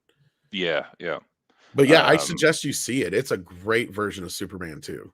Is it one of those ones you kind of have to download it from the No, usual it's sites, or actually is it been online? legitly released. And if you buy the box set, it's generally in there for Superman, the Donner. Yeah, film. no, it's gotten a legit Blu-ray release. Yeah, I mean, the is only it even problem- in 4K? Not yet. But I don't know if they ever finished it in 4K. I don't know if it's ever possible, because that was done fairly early on in the like 2006. I think they did it at the same time Superman Returns, because they did it because they pulled out all the footage of Marlon Brando. And that's the best thing about it, Critical Drinker, is that at the time they didn't want to pay Brando again to use his footage for part 2 that they had shot. So they just reshot all that stuff with the other actress. I can't remember her name. Was it Susanna York or whoever? And so instead, then in the Donner version, though, they have all the Marlon Brando footage. So there's a good like 10 minutes of Brando footage almost that's in that. Plus all the new beginning, and all the beginning was completely different. The ending is completely different. The mid portions are made up of various different shots, and it's a little bit out of order and cut differently. But altogether, though, it's like 75% of it's a completely different movie. Man, that'd be really fascinating to watch that, actually, just to see how different it can be. There's only one compromised scene, is because they didn't shoot it. And it's so they ended up cutting together two or three different tests of Christopher Reeve and of the various actresses of Lois. And it's the Niagara Falls scene, and it's a brilliant fucking scene. I wish they were able to shoot it, because it's so much better than the one that's in the movie now. Right. But I don't want to give it away, because it's you may have seen it, because it's actually they used it as the test screening, or the test for Christopher Reeve, and yeah, it's a very interesting scene. So if you ever get a chance to check it out, it's really good. Yeah, I should do like a double bill. First, watch the extended TV cut of the original Superman, followed by the Donner cut. Yeah. I So think it the would, Donner overload. I think it would make for a great, like a video. I guess looking at how director's cuts can absolutely change a movie. Well, fuck it, I'll tell you, because it's not even that big of a scene. You remember in the original version, he just trips and falls, and his hand goes in the fire, and she figures it out right then because his hand didn't burn. Yeah, he doesn't get burned. Yeah. In this version, she's sitting there and she's getting out of the shower, and he's sitting there talking to her about, because in an earlier scene that's cut from the version that we know, she jumps out of a fucking window to try and prove to Clark that he's Superman. It doesn't work out so well for her, but he manages to make it to where she doesn't catch him. But this time she pulls a fucking gun on him. Right. Okay. And he's like, "Now, Lois, I think you're overthinking this. And now you be careful, blah blah blah." And they're going back and forth, and she shoots. And he just stops and stands up. He's like, "You realize, Lois, if Clark wasn't Superman, he'd be dead right now." And she goes, "With a blank?" She's like, "Gotcha." Yeah, that's a good scene, actually. Lois scene. I like that. It's so much better than the stupid one we got. Yeah. Anyway, moving on from that. That I do recommend you seeing that. Yeah. No, sounds good. Yeah, absolutely. So I'm just gonna catch up on some super chats here before we move on. So Tom, then you can prepare the next topic while I go over What was the next these topic? missing I super forgot. chats. I forgot what the next topic even was. Yeah, that was my cue to find a new topic. Oh, and by Yeah. the way, I don't know if you saw my message. Kit Kat had sent us a members message. I don't know if you can get to those from your end of things, but it's long. I in the have chat. no idea how I would do that, but they might be in the super chats or they might be in the members area. okay, I will check that out right away. Yeah. YouTube hasn't been very good at sharing that information if they've implemented such new features, which is pretty rude of them. But hey ho, that's how they roll, isn't it? But let's do a quick check for that right away. I'm going to check the member section here. See if there's some member comments that stand out here somewhere. Oh yeah, here we have recent comments by members. Well, Awesome. that was new. Yeah. Yeah. So what that is actually a feature for our members. So we got to pay attention to that, by the way. Yeah, but the most recent one is from 12 hours ago. Well, she said she sent one, so I don't know if it was yesterday or today, but let me know, Kit Kat, if it's supposedly newer, because then we'll see what we can do for that. It might be in another area if it's this is the thing that we couldn't get up in StreamYards, wasn't it? Yes, that's the free super chats for the members. They get, I think, one a month or one a week. I can't remember what it is. It might be one a week or one per stream, one per live. Is it? Is it? Yeah. Okay. So we'll have to pay more attention to that. And we apologize to those guys. We are just learning of this. YouTube did a piss poor job of letting us know about this. Yeah, because they did no job letting us know about this. Yeah, I was having some trouble with it because people were saying you're missing my comments, and I'm like, okay, so then I run the chat on the side because I'll miss people who are members, and I've got a few of them now, so it's like, oh, I missed the chat. So I normally do, and I freaking forgot this morning. Yeah. So I got one here that I can bring up from John Williams anyway.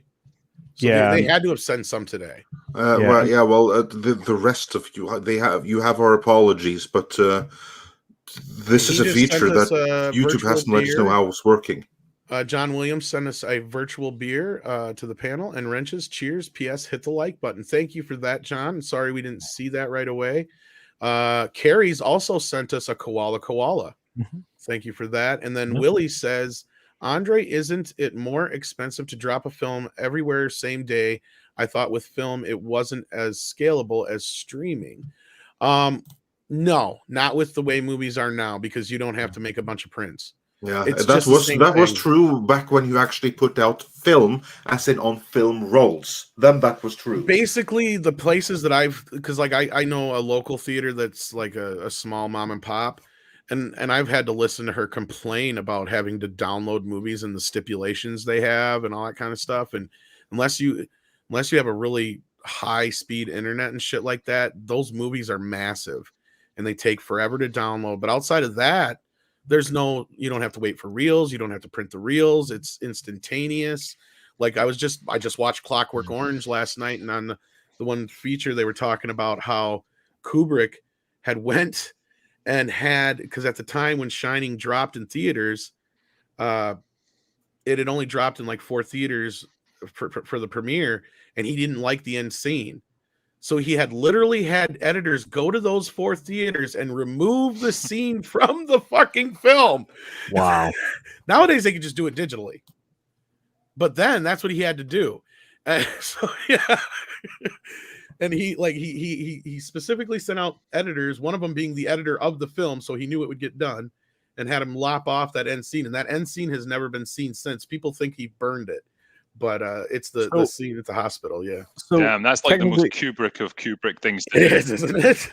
Yeah, and technically you ended up with 4 different prints that were all slightly varied because because you would have, who knows where they actually. Well, the bigger issue was, that was why he sent out professionals. He made sure it was probably from frame whatever to frame whatever. So he probably said, specific. Okay. But the thing is there was a whole group of people that saw that on Friday night who saw a different version of the film than everybody after that. So now it's one of those most notorious deleted scenes that for years people thought was a myth until some images actually surfaced, because Kubrick notoriously, unless they're in a safe somewhere that nobody knows about, burned everything he didn't use. And I mean everything. He did not want any of his deleted scenes ever getting out. In fact, another famous one of his is the pie scene from Doctor Strangelove. And in fact, there's supposedly one print that exists of it. And rumor has it that his family's lawyer sees that print because I think the film bureau or whatever it is over in BBC had it or whatever. And they showed it one night and word got out that scene was on there. And I guess they just pummeled that. So I don't even know if we can get that anymore. Wow. But the original ending of Doctor Strangelove, instead of it being the atomic bomb, was a pie fight scene for 10 minutes in the war room. I think they got a better ending ultimately. Right. Well, that was his choice. Like he knew better. Like he didn't like that ending. So, but as far as I know, it has never surfaced in its entirety at all. Just images. So there's a lot of that kind of stuff out there. Anyway, moving on. Did we have any more special super chats? Special comments or super chats from members. I regret that I have not been able to find behind here, and I have been looking. So unless someone can tell me where to look, I can only apologize and just resend and will highlight as they go. But the regular super chats that YouTube does have in its own repository. There we have Boar Legion, who says for $10, I heard a long time ago that movies are released overseas first now is because tickets are more expensive there and Hollywood could see a better return faster. Hail Midnight's Edge, hail Drinker. I think there's more to it than that. There's only some places where movie tickets are more expensive than the US. I think it's a part of it is due to marketing as well. It depends on the distribution deal too. Yeah, and I was also going to say movies, the distribution deals abroad are quite different from America, aren't they? Yeah, like the percentages are way off. Yeah, so It all generally, it's depends, not more profitable for them to have like the international release first. But what could be beneficial is, as we saw with the Avengers, because this was one of the things where that really started. That movie was released in most countries in Europe and select other territories 1 week before the US. And in that 1 week, American audiences were flooded with Twitter reactions of how this was the best superhero movie ever, which helped drive Americans into a frenzy and which made that movie an absolute hit. Because then you already had positive word of mouth surrounding a movie in an era where social media really started to show how important it was for a movie's marketing, and how word of mouth can help really drive that opening weekend box office. And the best way to make sure you get a great box office in the US is to have like hype and word of mouth from abroad. So that's one thing. Now, in the case of Dune, I still don't know what the hell they're thinking, because 5 weeks difference. And by the time Dune is coming out in the US, many people that would have been super excited to see it 1 week later will have simply stopped caring. I truly think it's contractual on top of the piracy thing. I think it's the two things combined. Because otherwise, why would you? That makes no sense. I think Legendary, this is the deal they made with Warner, is that they got to release it at least 45 to 30 days earlier in some territories. Yeah. And then Enoch Man says for $5, The Last Boy Scout was originally a dumpster fire.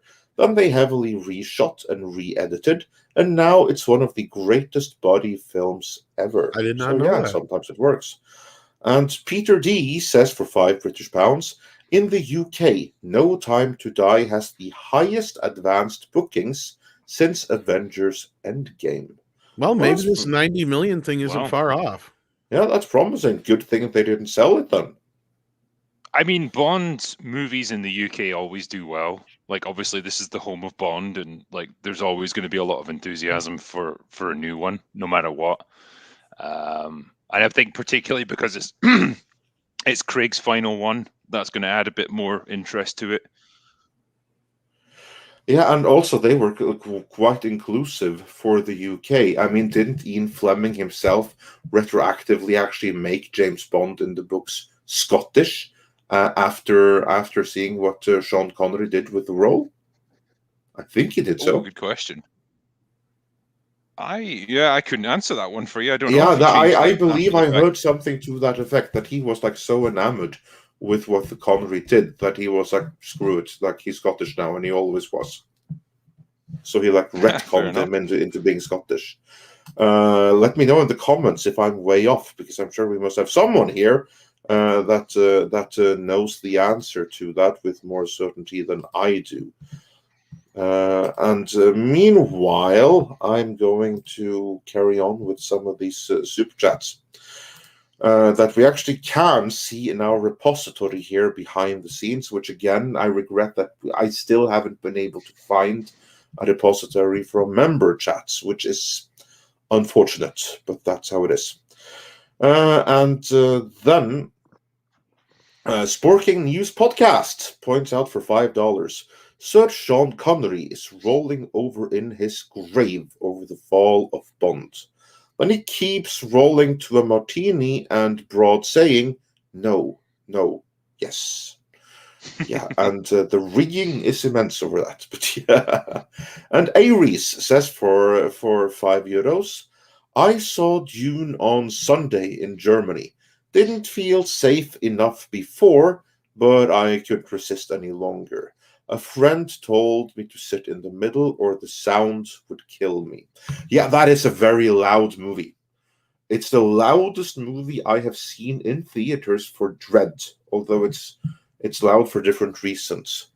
Is it soundtrack loud, or is it like, It's soundtrack loud? Yeah. Okay. It's the soundtrack, which is pure industrial. I was because I will say it's one of my biggest pet peeve with the movie is actually the soundtrack, which I will say fits the movie in that it emphasizes all the scenes and it makes it all epic.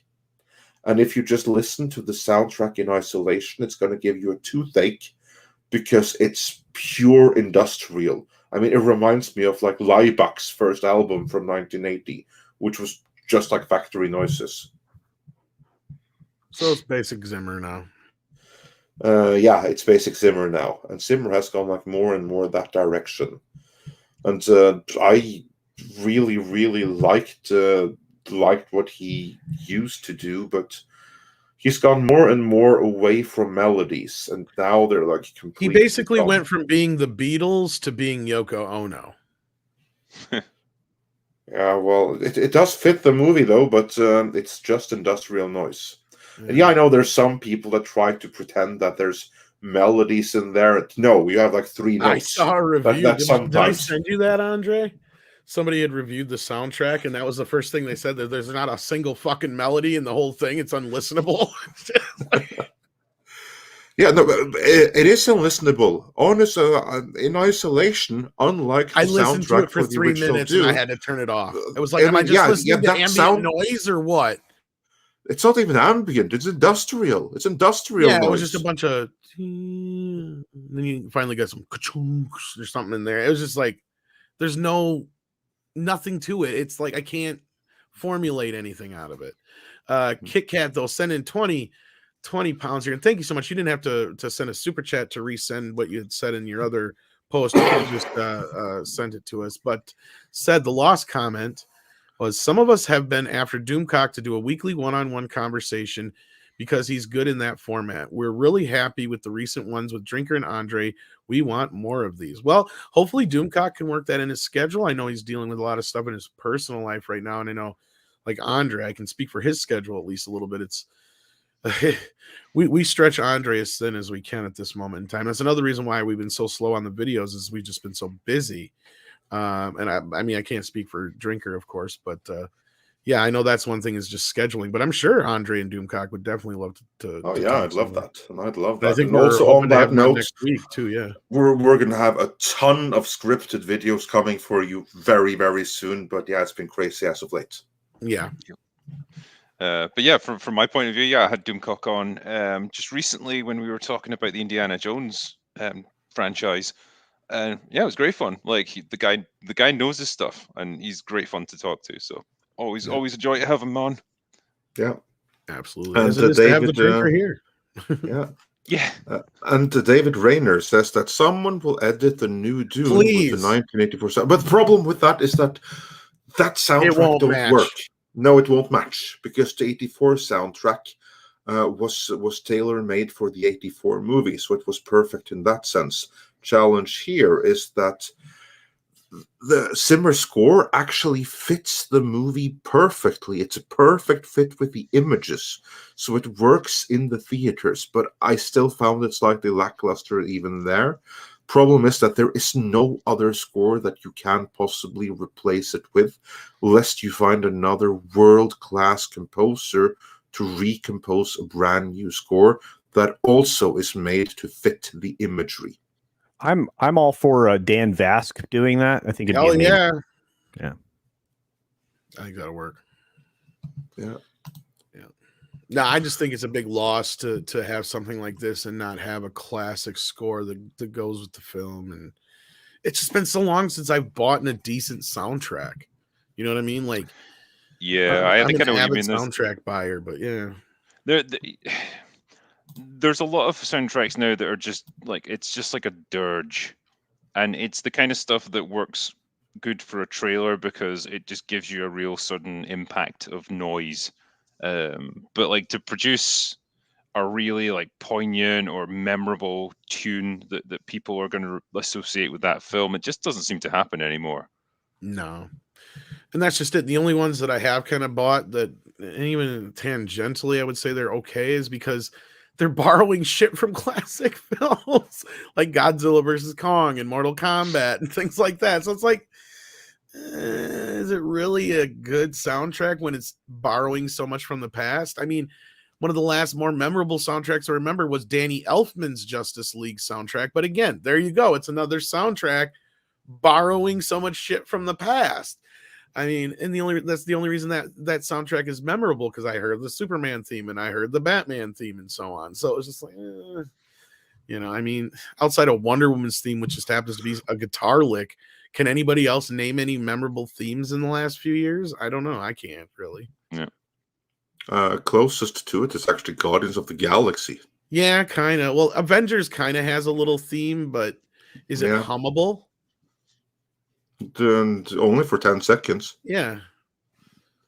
No, actually, yeah, there is one. The score for First Man. That score is unbelievable. I have to see that film, I don't remember the name of the composer for that, for First Man, but Tom, you just have to see two scenes. You have to see like the Saturn V launch scene and the moon landing scene. You can see those on YouTube and listen to the music for those scenes. It's beyond epic. I mean, the guy that did the score for that movie, for First Man, he's the guy who should have scored Dune. Well, I have the movie. I just haven't watched it. And I guess and Tron Legacy also had a great freaking score. See, and that's the thing, is that's the sad part. If like Daft Punk was still together, I thought that'd been a good match with Dune.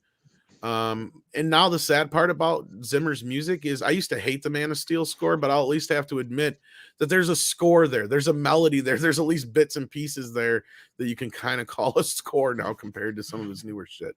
But anyway, we've gone way too long. Yeah, and also just a final thing here, Darrell Brewer wonders, you sure Rammstein didn't do the score? Actually, they might as well have. I mean, without the local, or without the vocal and without the guitars, but just like the industrial, they might as well have. Now imagine if they could have got Rammstein and Daft Punk to do like the Matrix score this time out. At least we'd have got something good out that of would it. Be something. But that ain't gonna happen. But yeah, I would have thrown Manson in there, but he's a bit problematic now. So. He did really good on the Resident Evil score, though, that he did with Trent Reznor. That's a great freaking score. Well, that's the thing, is like a lot of these guys. Why did they get Trent, for fuck's sake, for Dune? Give me a break. And Atticus Ross. Yeah, I will. Zimmer was the weak link in that movie. Honestly, don't get it. Because sorry, we've got an issue with that. Yeah, Sorry. edgy number 1 says for £2. Nothing has a theme anymore. Yes, Dune certainly doesn't. Ray was the last thing in Drinker. Star Wars I remember getting a theme, and it's Yeah. one of the most stupidest little themes I've ever heard. I forgot it. Drinker, listening to us go on about the score, because I've seen the whole movie and heard the score. Tom tried; he gave a heroic effort to listen to the score, but he couldn't because, again, it's just industrial noise in isolation. Does that make you more or less excited to see the movie? I mean, a little bit less. Like, I don't obsess over soundtracks, but like, yeah, like the correct music for a particular scene will absolutely enhance it. And so, if you're telling me that it's all kind of industrial and it's kind of unmemorable, it's just generic noise, it puts me off a little bit. Yeah, in order for it to be memorable, you have to like remember some kind of melody or something, and there's not a single melody here. Yeah, exactly. Like Tom said, like it kind of has to be hummable. It has to be something you find yourself like humming under your breath when you're just doing other stuff. Like then you know you've got a memorable score. And so yeah, if it doesn't have it, it's a bit of a shame. It doesn't really enhance the movie. But you know, try and go into it with an open mind, I suppose. The movie is still really good movie, and I enjoy it more and more that I think back on it. But I'm also more and more disappointed by the soundtrack because that's a weak link of the whole movie. And Natasha points on an article here that Zimmer's Dune soundtrack is getting 3 albums. How the hell is that industrial noise getting 3 albums? I mean, it shouldn't even be getting 3 minutes. Just literally because it's Hans Zimmer. Yeah, it has to be. Because that's freaking ridiculous. I swear he just like records himself farting and then extends it and adds like just turn up the it bass out to 500% and you're good to go. That's all it sounds like is it's like he's just like that's my fart. So really he's capitalizing. There was more melody in that what you said right there than there is in the whole of the Dune soundtrack. Yeah. Capitalizing on gastric distress. Yeah. At least he's using wind instruments, I suppose. So. No. We'll be losing the drinker here soon. So is there any, we should probably get to the super chats. Is there any specific ones that he can? Yeah, I'll check if there are any specific super chats. While you're doing that, we got meanwhile, one I can bring up here from Ilja Gobian, if I'm saying that right. Ilja. Sorry if I'm probably really butchering that. I don't like Zimmer because he reused the soundtrack from Gladiator for Pirates of the Caribbean. Funny you mentioned that. Us having this long ass conversation, Andre and I kind of been toying a video around. I think he's finally going to do it, and that's a big point of it. I don't want to give too much of it away, but if you want to, we'll revisit the Dune soundtrack. We'll just put it that way. Yeah. So I think that's a very poignant thing you just said there. That'll come up in that. Yeah. And Enoch Mammon says for $5, the last great superhero theme was James Horner's Rocketeer theme. I don't know about that, but wow, that was a good theme. I liked it. I mean, I think there's a few since then. Was my point. Oh, there's been quite a few since then that were really good. And also, there's going to be some good upcoming ones. Like, for instance, I heard like a sample from the score for the upcoming The Batman movie. That was really good. That was really Batman. Can't deny that. Who's doing the music there? It's like a Giacchino or whatever it is, like that J.J. Abrams guy, because like this is like a bad robot. And let me ask a question. So, did none of you enjoy the recent themes from the Mandalorian show? I thought that was. Oh, that's true. They were good. I mean, the Icelandic person whose name I've forgotten, who also would have done better with Dune than Zimmer, probably. Oh, for sure. It kind of felt like a bit of a John Williams mixed with Ennio Morricone. So yeah, I got you. Yeah. And then MJ1 Media says that Debney recreated Alan Silvestri in Predators as well. Silvestri is one of those that has a hard time differentiating some of his shit. Yeah. Like he's good, but there's a lot of times he relies on similar tropes in some of his themes. Like you can listen to 3 or 4 of his scores right back to back and not tell exactly which one is which sometimes. Well, James Horner had that problem as well, didn't he? Yeah. And Master Clockwork says you now have the Indiana Jones theme stuck in your head. Oh, yeah. Yes. No, you're right though. And There is a memorable theme right there. Yeah, that it absolutely is. And Speaking Bleeding of- Fool says for $5, this live stream is the equivalent of the International Red-Pilled Brain Trust of Entertainment. We give it bleedingfool.com's highest recommendation. Well, thank you. Well, thank you so much. We really enjoyed assume you the mean you're praise. somebody from Bleeding Fool, so that's cool. Yeah. And Dark Side Droid says for $5, I want Ramin Djawadi, I don't know how to pronounce that, to musically narrate my life like Seth MacFarlane did for Peter in that Family Guy episode. He's also really good with melodies. I mean, he did like the Game of Thrones melody. That's him, isn't it? I mean, Djawadi. So, yeah. And he also had like a really good melody in Pacific Rim. Yeah, he would be someone for Doom. And we got one. Mr. 19 says, I think Andres and Doomcock segment needs a title. I was thinking Doom's Edge or Midnight Cock. Yeah. We've discussed this before, haven't we? Yeah. Dr. Coffeedeals has one we can bring up on screen right now for $5. Says, I saw Dark Knight 3 times before I realized that sound kept hearing was supposed to be part of the soundtrack. Can't stand Zimmer. Yeah, that was one of the ones where it really started standing out to me. And I bought that soundtrack. I'm like, why the fuck did I buy this? I think the one that's always going to stick with me for how fucking annoying it was the soundtrack for Tenet, because it overwhelmed everything that was going on in the actual movie to the point where you couldn't actually hear what people were saying. That was just noise, and it just took over the whole film.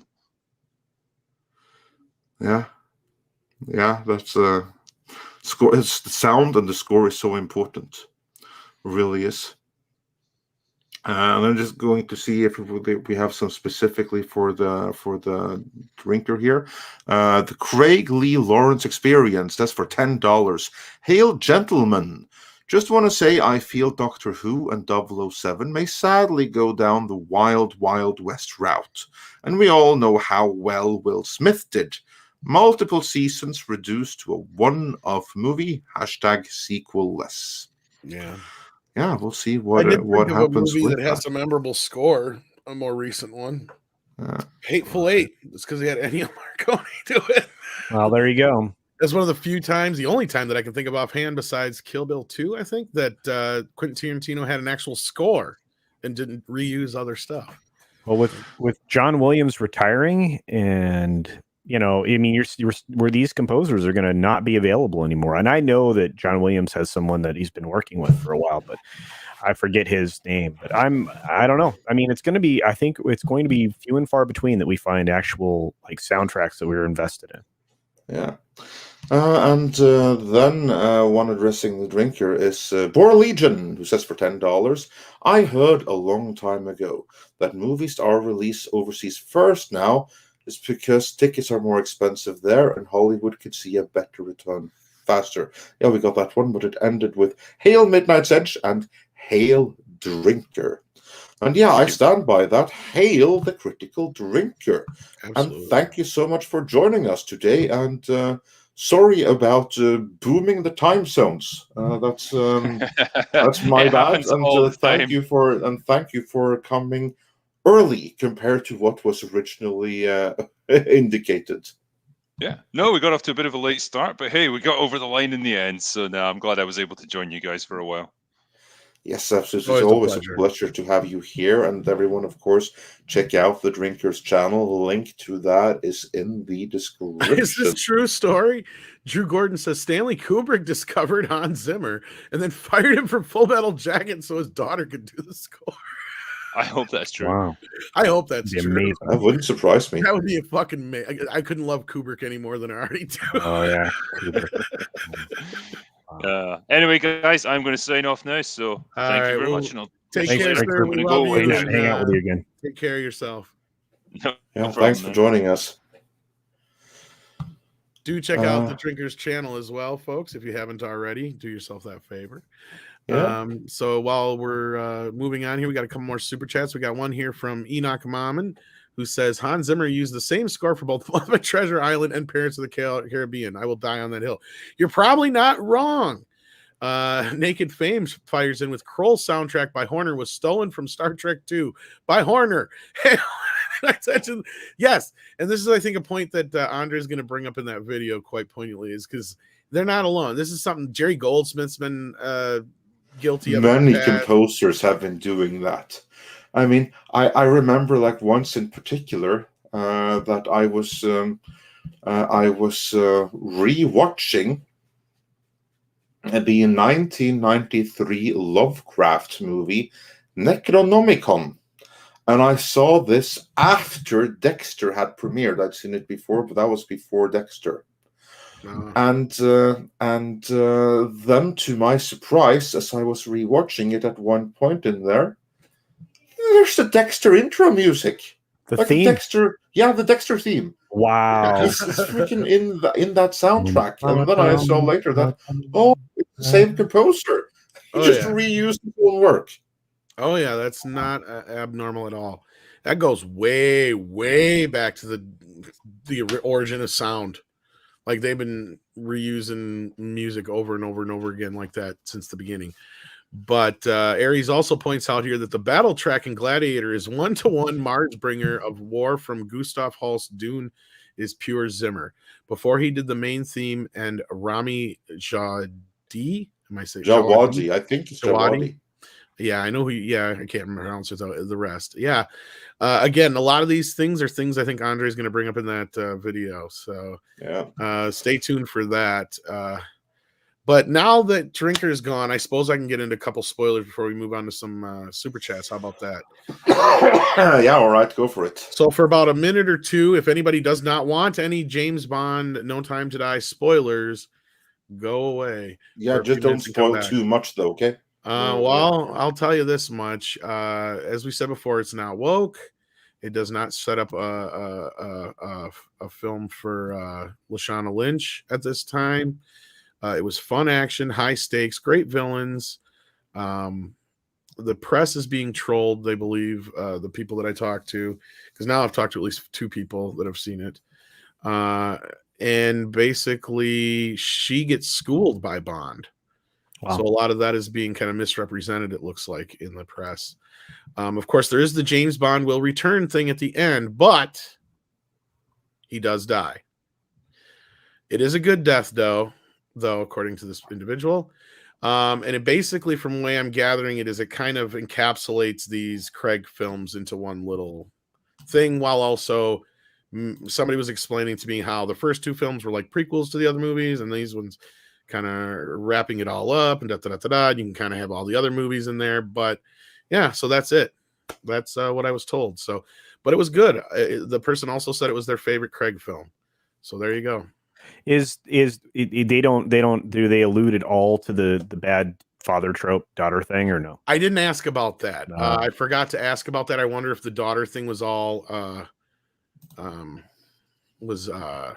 deleted or not, or reshot. I didn't ask about that. I forgot to. But yeah, so there you go. I don't want to go any further because I think people are coming back. But yeah. And actually, someone who will be seeing the movie very, very soon is Terje Tiberius Mørk, my countryman and friend of Robert Meyer Burnett. Says for 20 Norwegian krona, seeing No Time to Die in IMAX Friday morning. Excited. Maybe I'll be seeing you then, because I was thinking of going to that very screening myself. Let's see if there were some other super chats that we missed in here. I think there were some. Just checking here. I believe Script Doctor's at work since he hasn't been able to join us. Yeah. But this is a bit that just come across the transom that he might find interesting. That age-old Gladiator 2 script. I don't know if they're using it, but it's supposed to be beginning filming after his next film, according to Ridley Scott. If anybody knows about this thing, it's one of the most famously batshit crazy bad fucking scripts that have ever been around in Hollywood. So I tagged him in that on Twitter. Hopefully he can respond to that at least. And then STR Red Wolf said for $5, weren't they shipping hard drives for a while? Never underestimate the bandwidth of a UPS Yeah, or they used FedEx to. truck full of hard drives. They used to, but I think they, of course, with the higher speed internet and the problems with people stealing them and shit like that, because they are very how do I put this? You cannot even like get away with showing the movie without them knowing it and shit. Like they're very on top of it. They have it all kind of under lock and key. You're only allowed Those to show files are full of DRM like you wouldn't believe. Yeah. Like it's a pain in the ass from what I've heard.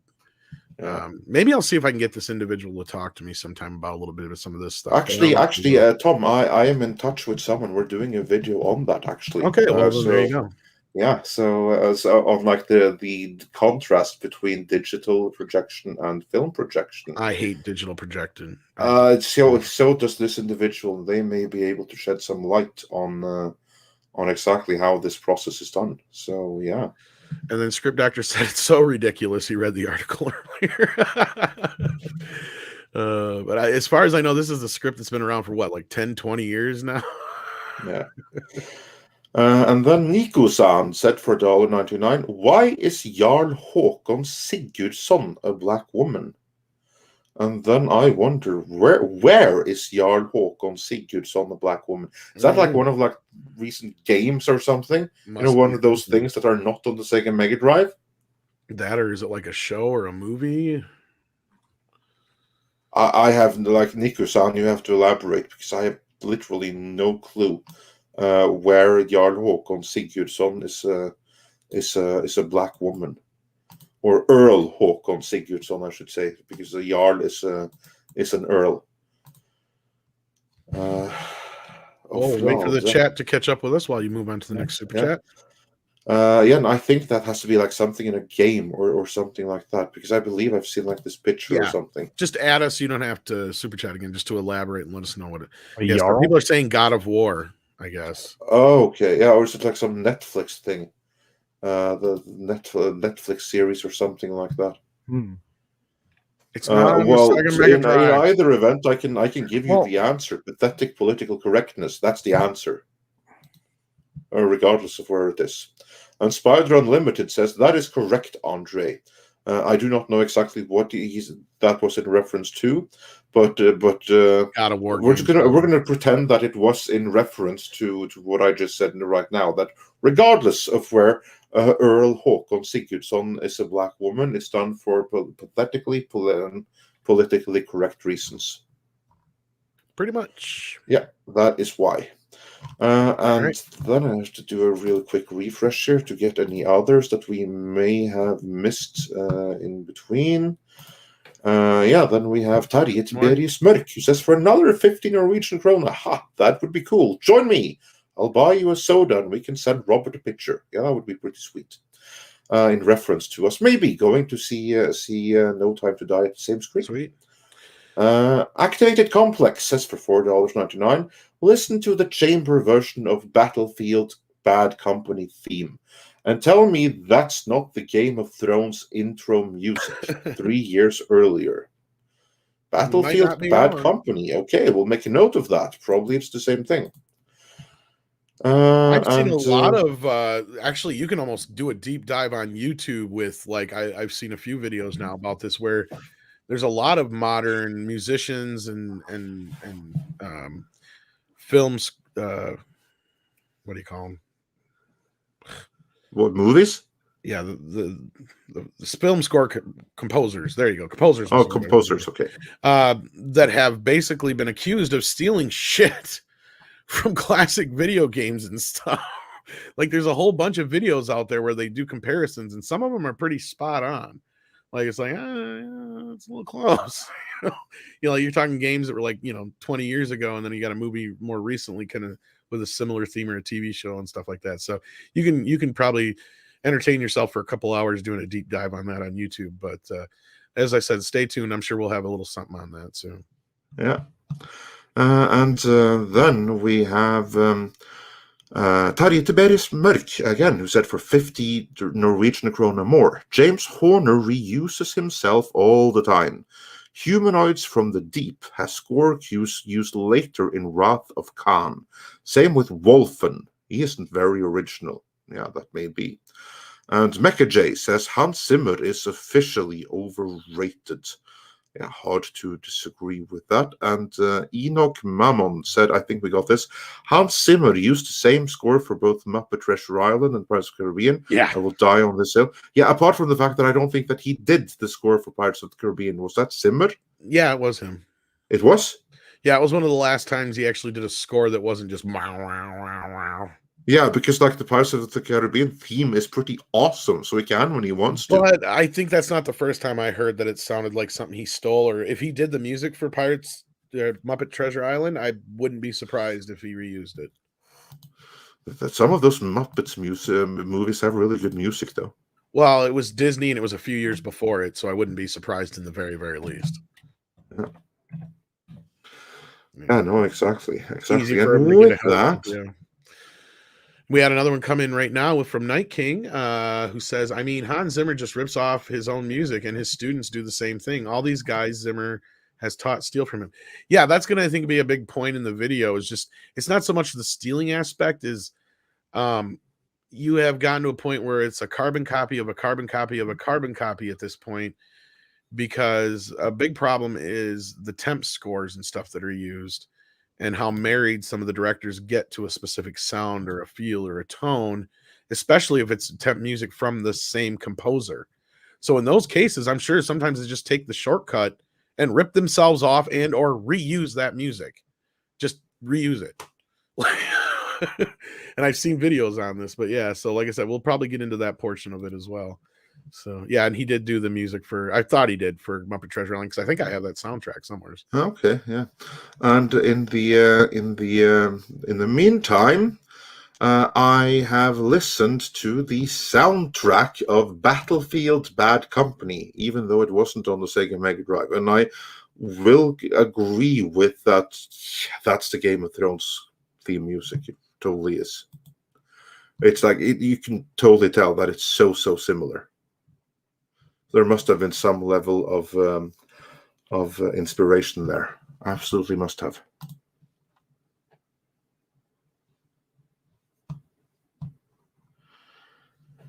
And with that, I believe we're caught up, unless Tom disagrees. I was going to say, double check in the front end of things just to make sure we got everything. But so if anybody thinks we missed any of their chats, just let us know.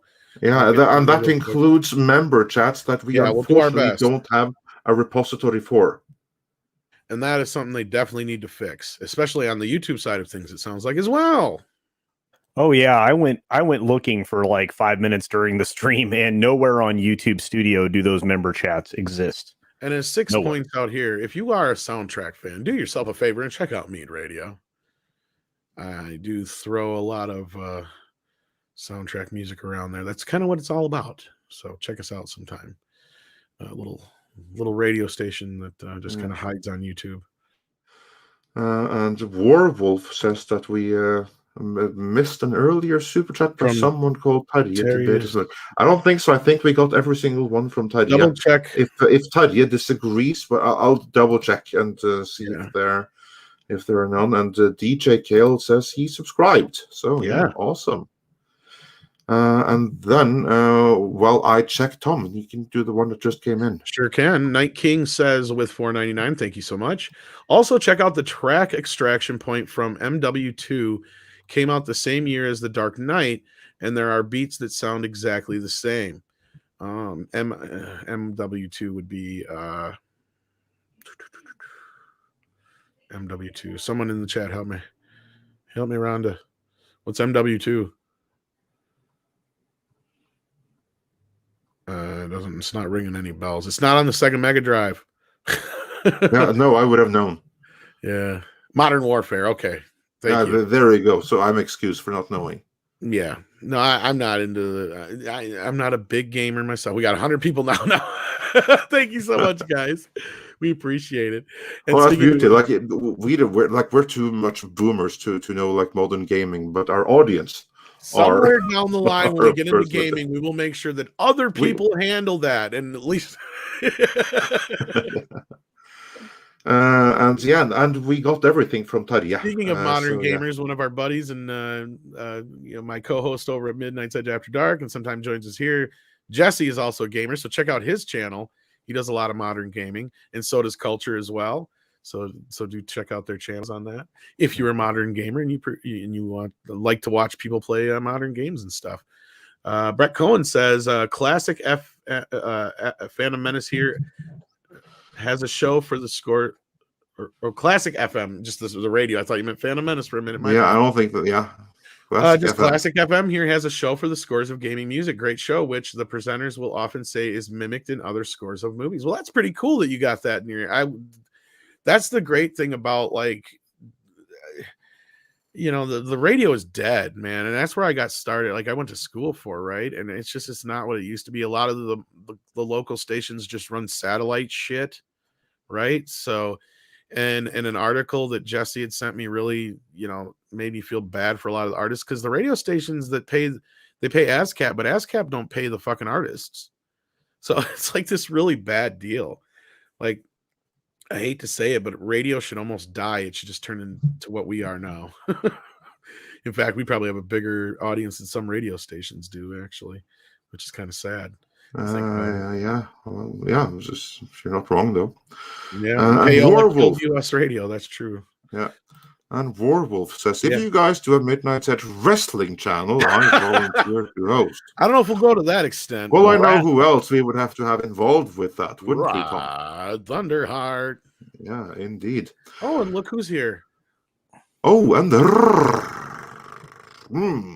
sent us a super sticker. So, yeah, thanks. It's good to see you. Yeah. And Ray Fernandez says, with $5, the best soundtrack is the Matrix original film. I don't know about that. It's a very good score. Well, I mean, if you mean like soundtrack, the soundtrack album is really good. I mean, it even has Rammstein, even though that's not in the movie. Yeah, which is weird, because it's actually Du Hast. Yeah. But hey, I don't know. I don't know on that one. That's a toughie.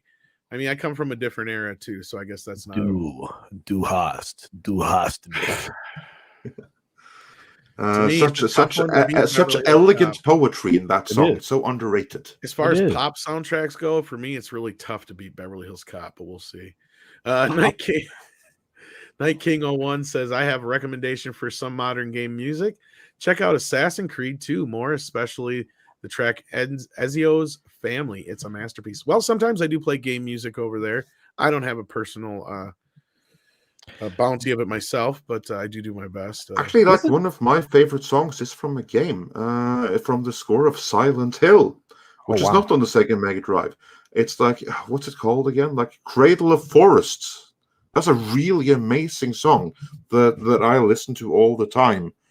And it's from the Silent Hill soundtrack. So check that out if you haven't. Cradle of Forest. Brilliant song. Yeah. Sounds like Tom Waits-ish. Tom, I'm sorry, Beverly Hills Cop has the best pop soundtrack. That's what I just said. Oh, okay. Just making sure. That's what I said. Yeah. Best pop soundtrack. Wow. If we're going by score, then we're John Williams Superman. That's my opinion. Yeah. Oh, come on, man. Star Wars. I like Star Wars, but Superman, Donner's right. It fucking sings the word Superman in the music. But you you just we just did a script reading for Batman, and I'm telling you that Elfman Batman soundtrack, the soundtrack is good. And then all the music that was tied to the film. It's like two different albums that you have to get in order to get all of the stuff. And that Elfman soundtrack, man. Well, so is Superman. Superman's 3 CDs, man.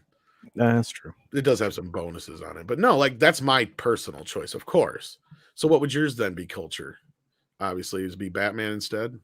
Yeah, I think Batman's still right up there. And again, it depends on my mood. It's either Batman or it's Star Wars. Those are the two picks. And you have a new member message that just came in. Awesome. That's great. Oh, let's get this one. And thanks for spotting that. While I'm grabbing that, Andre, what's your favorite score?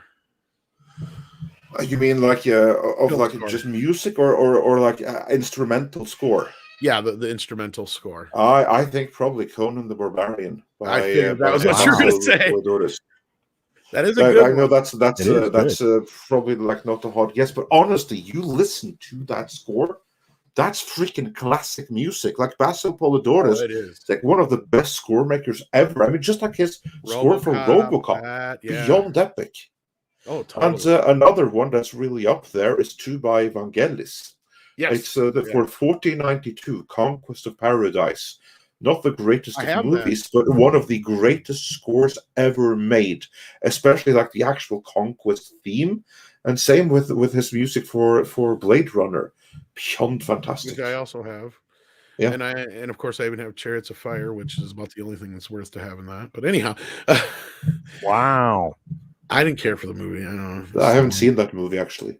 Bobo 577, I like that name, says listen to Star Trek First Contact. Yes, First Contact is a great score. All the Star Trek films have great scores. Yeah, the first one, I hate the sound editing, sound production. I hate it. Yeah, we've talked about that. We're gonna have to talk about that. We're gonna have a conversation with Robert Meyer Burnett because maybe he knows what you're talking about. I hate it. Yeah, because we had this conversation, and I don't get it, but I also concede that I've only seen the video maybe a few times, and I believe the video I had was like that strange extended cut that they used with the TV scenes before they did the director's edition. Master Clockwork, you're not wrong here. He's going to toss out Purple Rain soundtrack, but I'm going to put a caveat to that. Is that, I mean, it's a soundtrack, but should it really count? Because then you could start counting like Elvis's soundtrack albums and shit. Yeah, or like The that. Wall. Or The Wall. Well, yeah. The Wall actually was an album first, but yeah, exactly. Like, it turned into a soundtrack technically. But I have to add two more to the list, and we mentioned one of them, Tron Legacy. Yeah, I mean, that whole thing is a music video, and it's amazing. And another one, less obvious, but Dredd. The score for Dredd. It's so fantastic. It's like so really rises your pulse. Heavy beat, heavy rhythm, really, really awesome. And again, as I mentioned before, the score for First Man. Tom, you have to see First Man, and you have to listen to that score in context. And I think in context, that Apollo 5 launch sequence and the moon landing, my God, it's some of the best combinations of picture and atmosphere and score ever put together. I've been wanting to see it. Like I said, I got it on 4K. But as those who know, who listen to Mead Radio, my soundtrack collection probably is the only thing I have that almost rivals my Blu-ray collection. So, but yeah, Purple Rain is a great fucking soundtrack, but I think that has an asterisk next to it in a way. Sean Carter says, had a chance to see John Williams at the Hollywood Bowl, and Tom is right. I think he's trying to say Superman theme is awe-inspiring, especially live. Did you just see him recently? Because I think he just did one recently, didn't he? If not, that's awesome though. Either way, because I've heard he puts on a hell of a show. And I mean, I love Star Wars. Don't get me wrong, and I even love Indiana. I love almost every John Williams score. But to me, for just hands down, pound for pound, just Superman for some reason. Because even though Primer says this here, Indiana Jones is one of the best scores ever. Hell yeah, I agree. But to me, just Superman with all the themes it has and the way it captures. It's just synonymous with the character now. Like to me, that's one thing I felt was missing from Man of Steel was just that Superman theme. Even if you just stole that. And then Daniel D just sent in $5. Didn't say anything, but just sent in a donation. Thank you so much for that. And I think with that we are caught up. Was there anything else, Andre, we had to address in the chat? Am I here by myself? Hello? Did I phase out?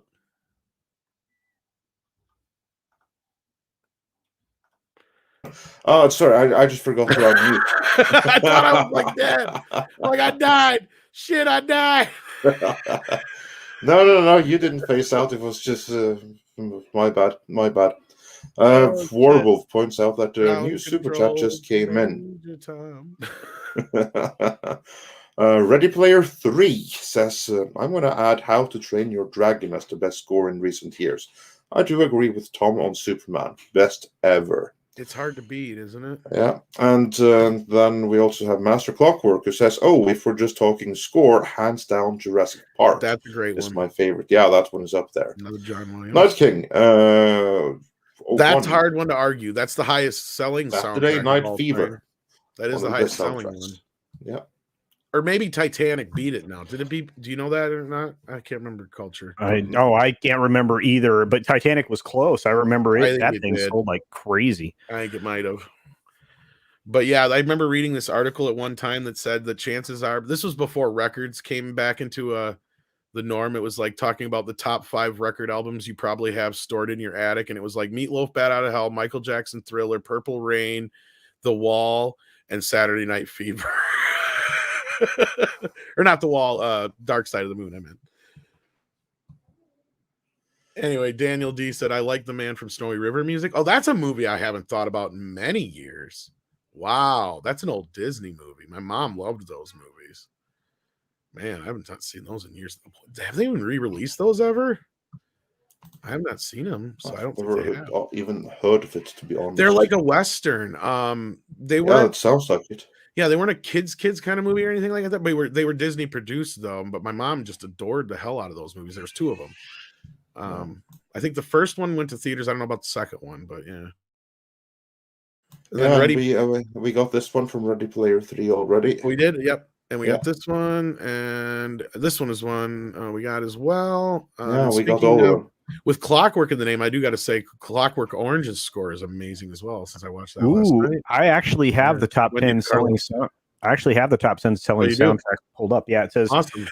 Number 1, believe it or not, isn't either of the films we mentioned. It's The Bodyguard with Whitney fuck! Houston. I forgot all about that. Oh, this does not surprise me. I will always love you. Yeah, I all about it.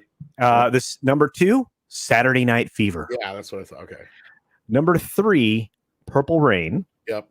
Number 4, Forrest Gump. Yeah, and that was brought up earlier too. Somebody, and that was the members' question actually. E. Clay Thomas said Forrest Gump has the best soundtrack. You're not wrong on that, E. Clay Thomas. According to this list, it's pretty high up there, but it's a lot of old songs, so I don't know if you can count that. It's all old songs. Yeah, Dirty Dancing is number 5. Not surprised. Titanic comes in number. Yeah, Titanic comes in number 6. So.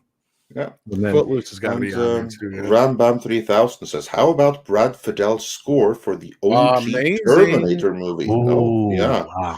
That's one hell of a score. So you got 4 more left on the list there. Culture. What else is left? Oh yeah, so we've got the last 4 are going to be Grease from 1978, the original. Oh yeah, not surprised. You have Waiting to Exhale, another Whitney Houston. Mm-hmm. Yeah, I got that one. Yeah. And Space Jam is number 9. Really? Okay. Yep.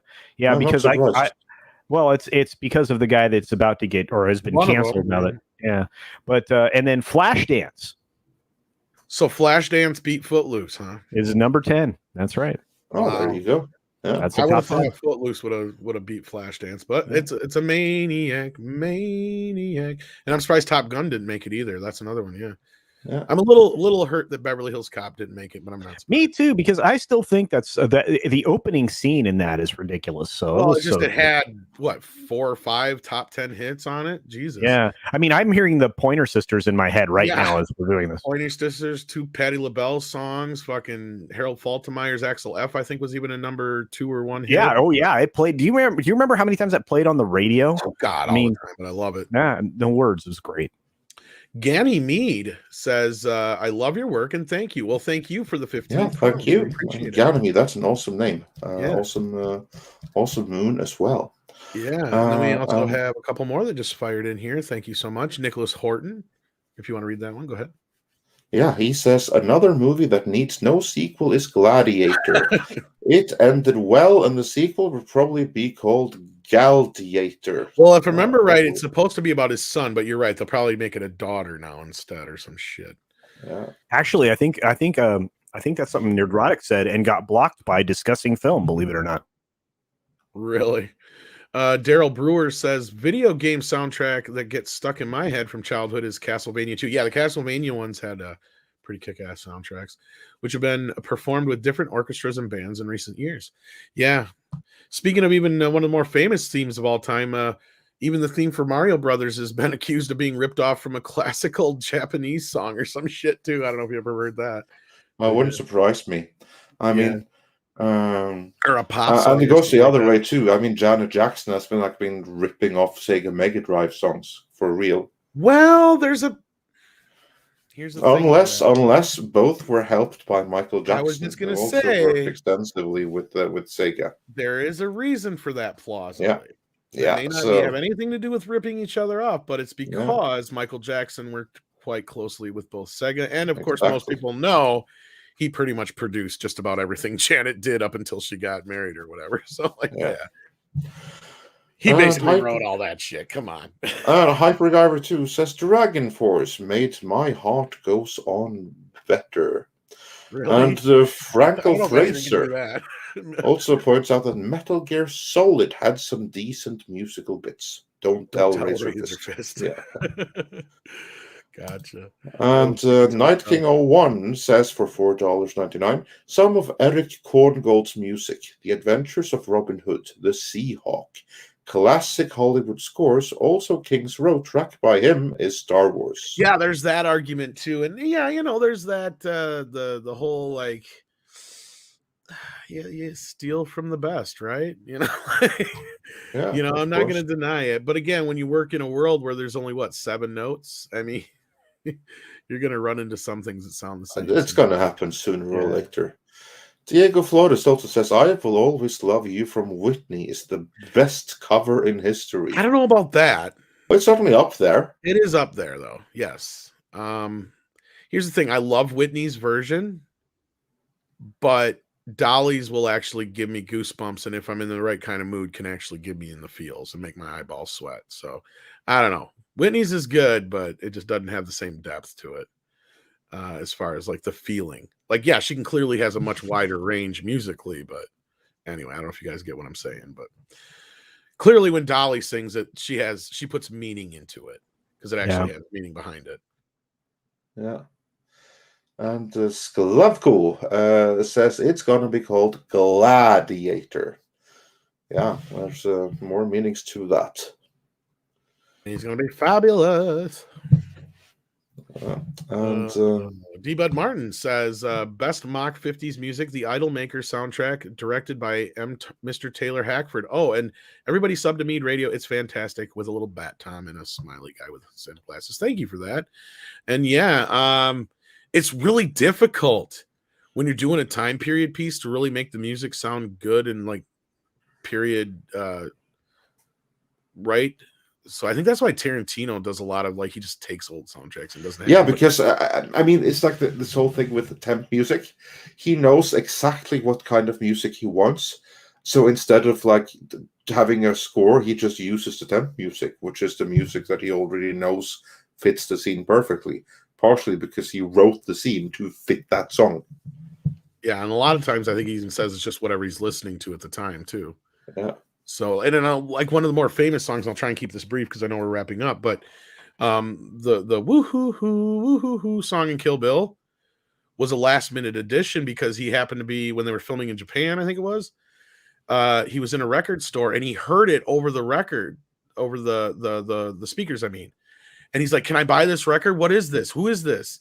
And they didn't have one anymore in stock.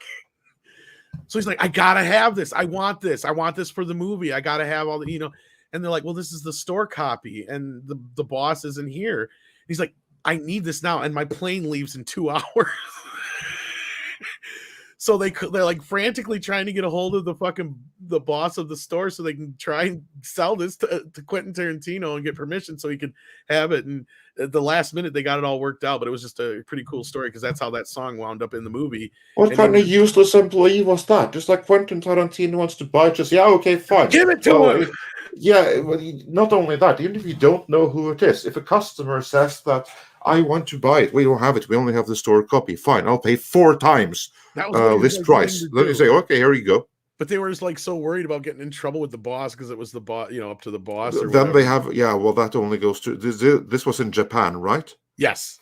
This only goes to show the extremely messed up corporate culture they have in Japan. I mean, those poor employees, they probably work 20-hour days. They'd have to commit seppuku if they did something like that without asking the boss. But still, that's completely messed up. Just charge him extra and give him the CD. That's what you do in the rest of the world. Anyway, it still has a happy ending because he made the 5, 6, 7, 8s world famous. So there you go. So it all works. Yeah. And even put them in the movie.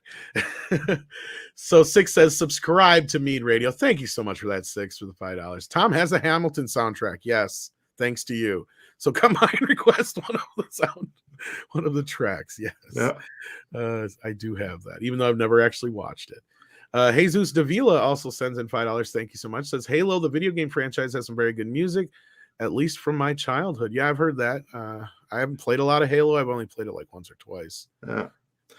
And to those pointing out that it's Japan, not China. Well, do you know how they work in Japan, like in finance and stuff like that? How many like die before they reach age 30? And yeah, that's Japan, not China. So yeah. And Naked Fame says, imagine Quentin Tarantino screaming at some 17-year-old Japanese kid, I need this record now, kids pissing pants. Yeah. It's like, I just want to buy the CD from you. And Night King 01 says, I have to ask, have you guys ever seen John Borman's Excalibur? Great movie, and Zack Snyder literally ripped off the ending from this for BVS. I've seen it, but it's been so long that I have to rewatch it because I was so young when I did see it that I have no functional memory of it. I'm trying to remember now. I'd have to rewatch it. It's been so many years, and I think this is one of the movies that Robert and I were discussing recently, where he was talking about needs to be remastered because it is the only version out there is just like a piss poor version, from my recollection. If not, I'll have to check it out and see if it has been cleaned up lately. But no, from my recollection, it was a good film. But the ending being ripped off. Again, we'd have to rewatch it. And if he did rip it off, then he did it piss poorly. Sorry, Zach, but yeah. And Diego, he's got my back here. Says in Japan they have a word for working to death called karoshi, and it happens really frequently. They have a really messed up working culture there. So yeah. Oh God, here we go. Kitty Bear the High Orc says with €5. Thank you so much. For a laugh, ask Tom to play Earthquake Love from Arnold Schwarzenegger on Mead Radio. I have played it many times for you, Kitty Bear, but I'm not so sure if Andre's ever heard Earthquake Love.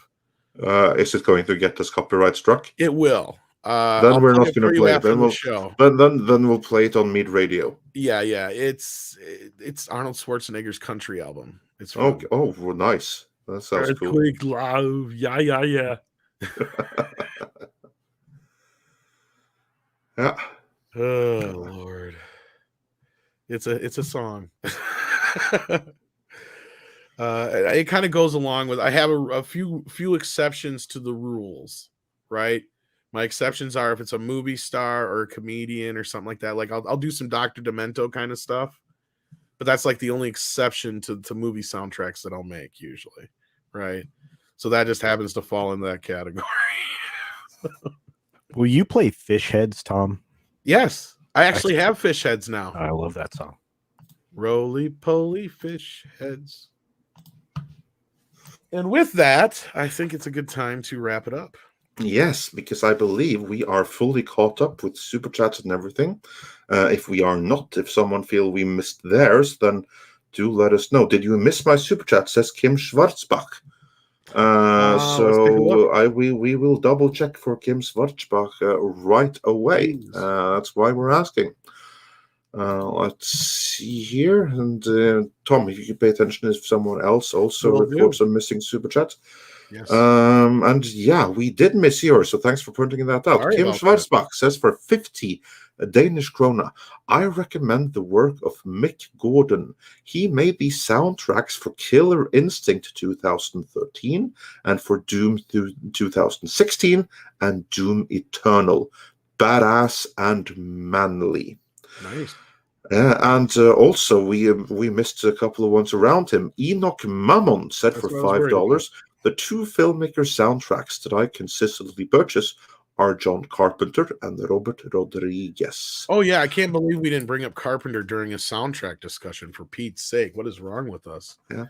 And Jesus Davila says for $5, Halo, the video game franchise, has some very good music, at least from my childhood. And Six says for $5, subscribe to Media Radio. Tom has the Hamilton soundtrack, so come by and request one of the tracks. Thank you again, Six. Yes. D-Bud Martin said best mock 50s music. Idolmaker soundtrack. We got that one. Yeah, then we are caught up.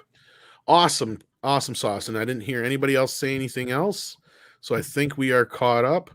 Black Meyer, the thing is Ennio Morricone doing John Carpenter, which is weird. It just I think it was just so John could say he worked with him.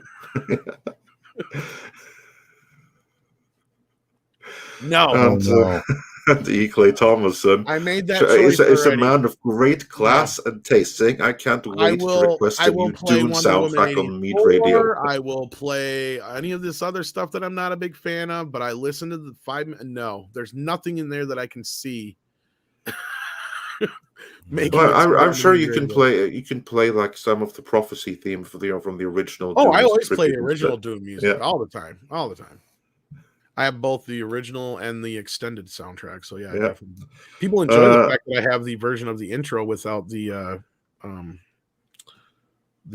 spoken part from what's her face. And Rambam 3000 says, "How did no one mention Vangelis score?" We actually did earlier. I did, and I even brought up 1492 Conquest of Paradise in that conjunction. And the one you're looking for, Tom, is Virginia Madsen, also of Candyman fame. Yes, Virginia.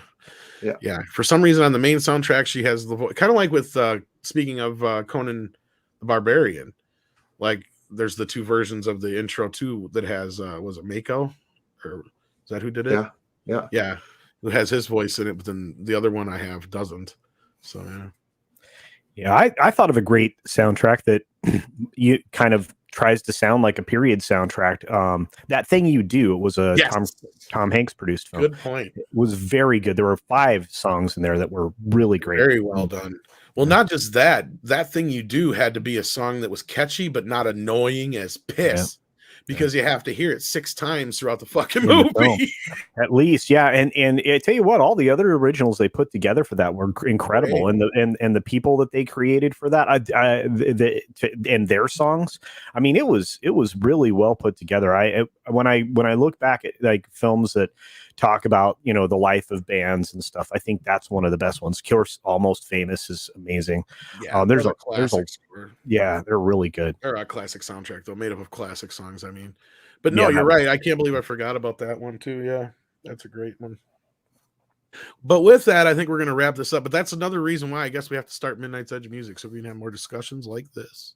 Yeah, exactly. So with that, I'm going to say thank you to everybody for being here today. Take care of yourselves and each other. And what? Exactly. Enjoy some koalas in the rain. Koalas in the rain. Koalas in the rain. No fun. Yes, Spinal Tap rocks too.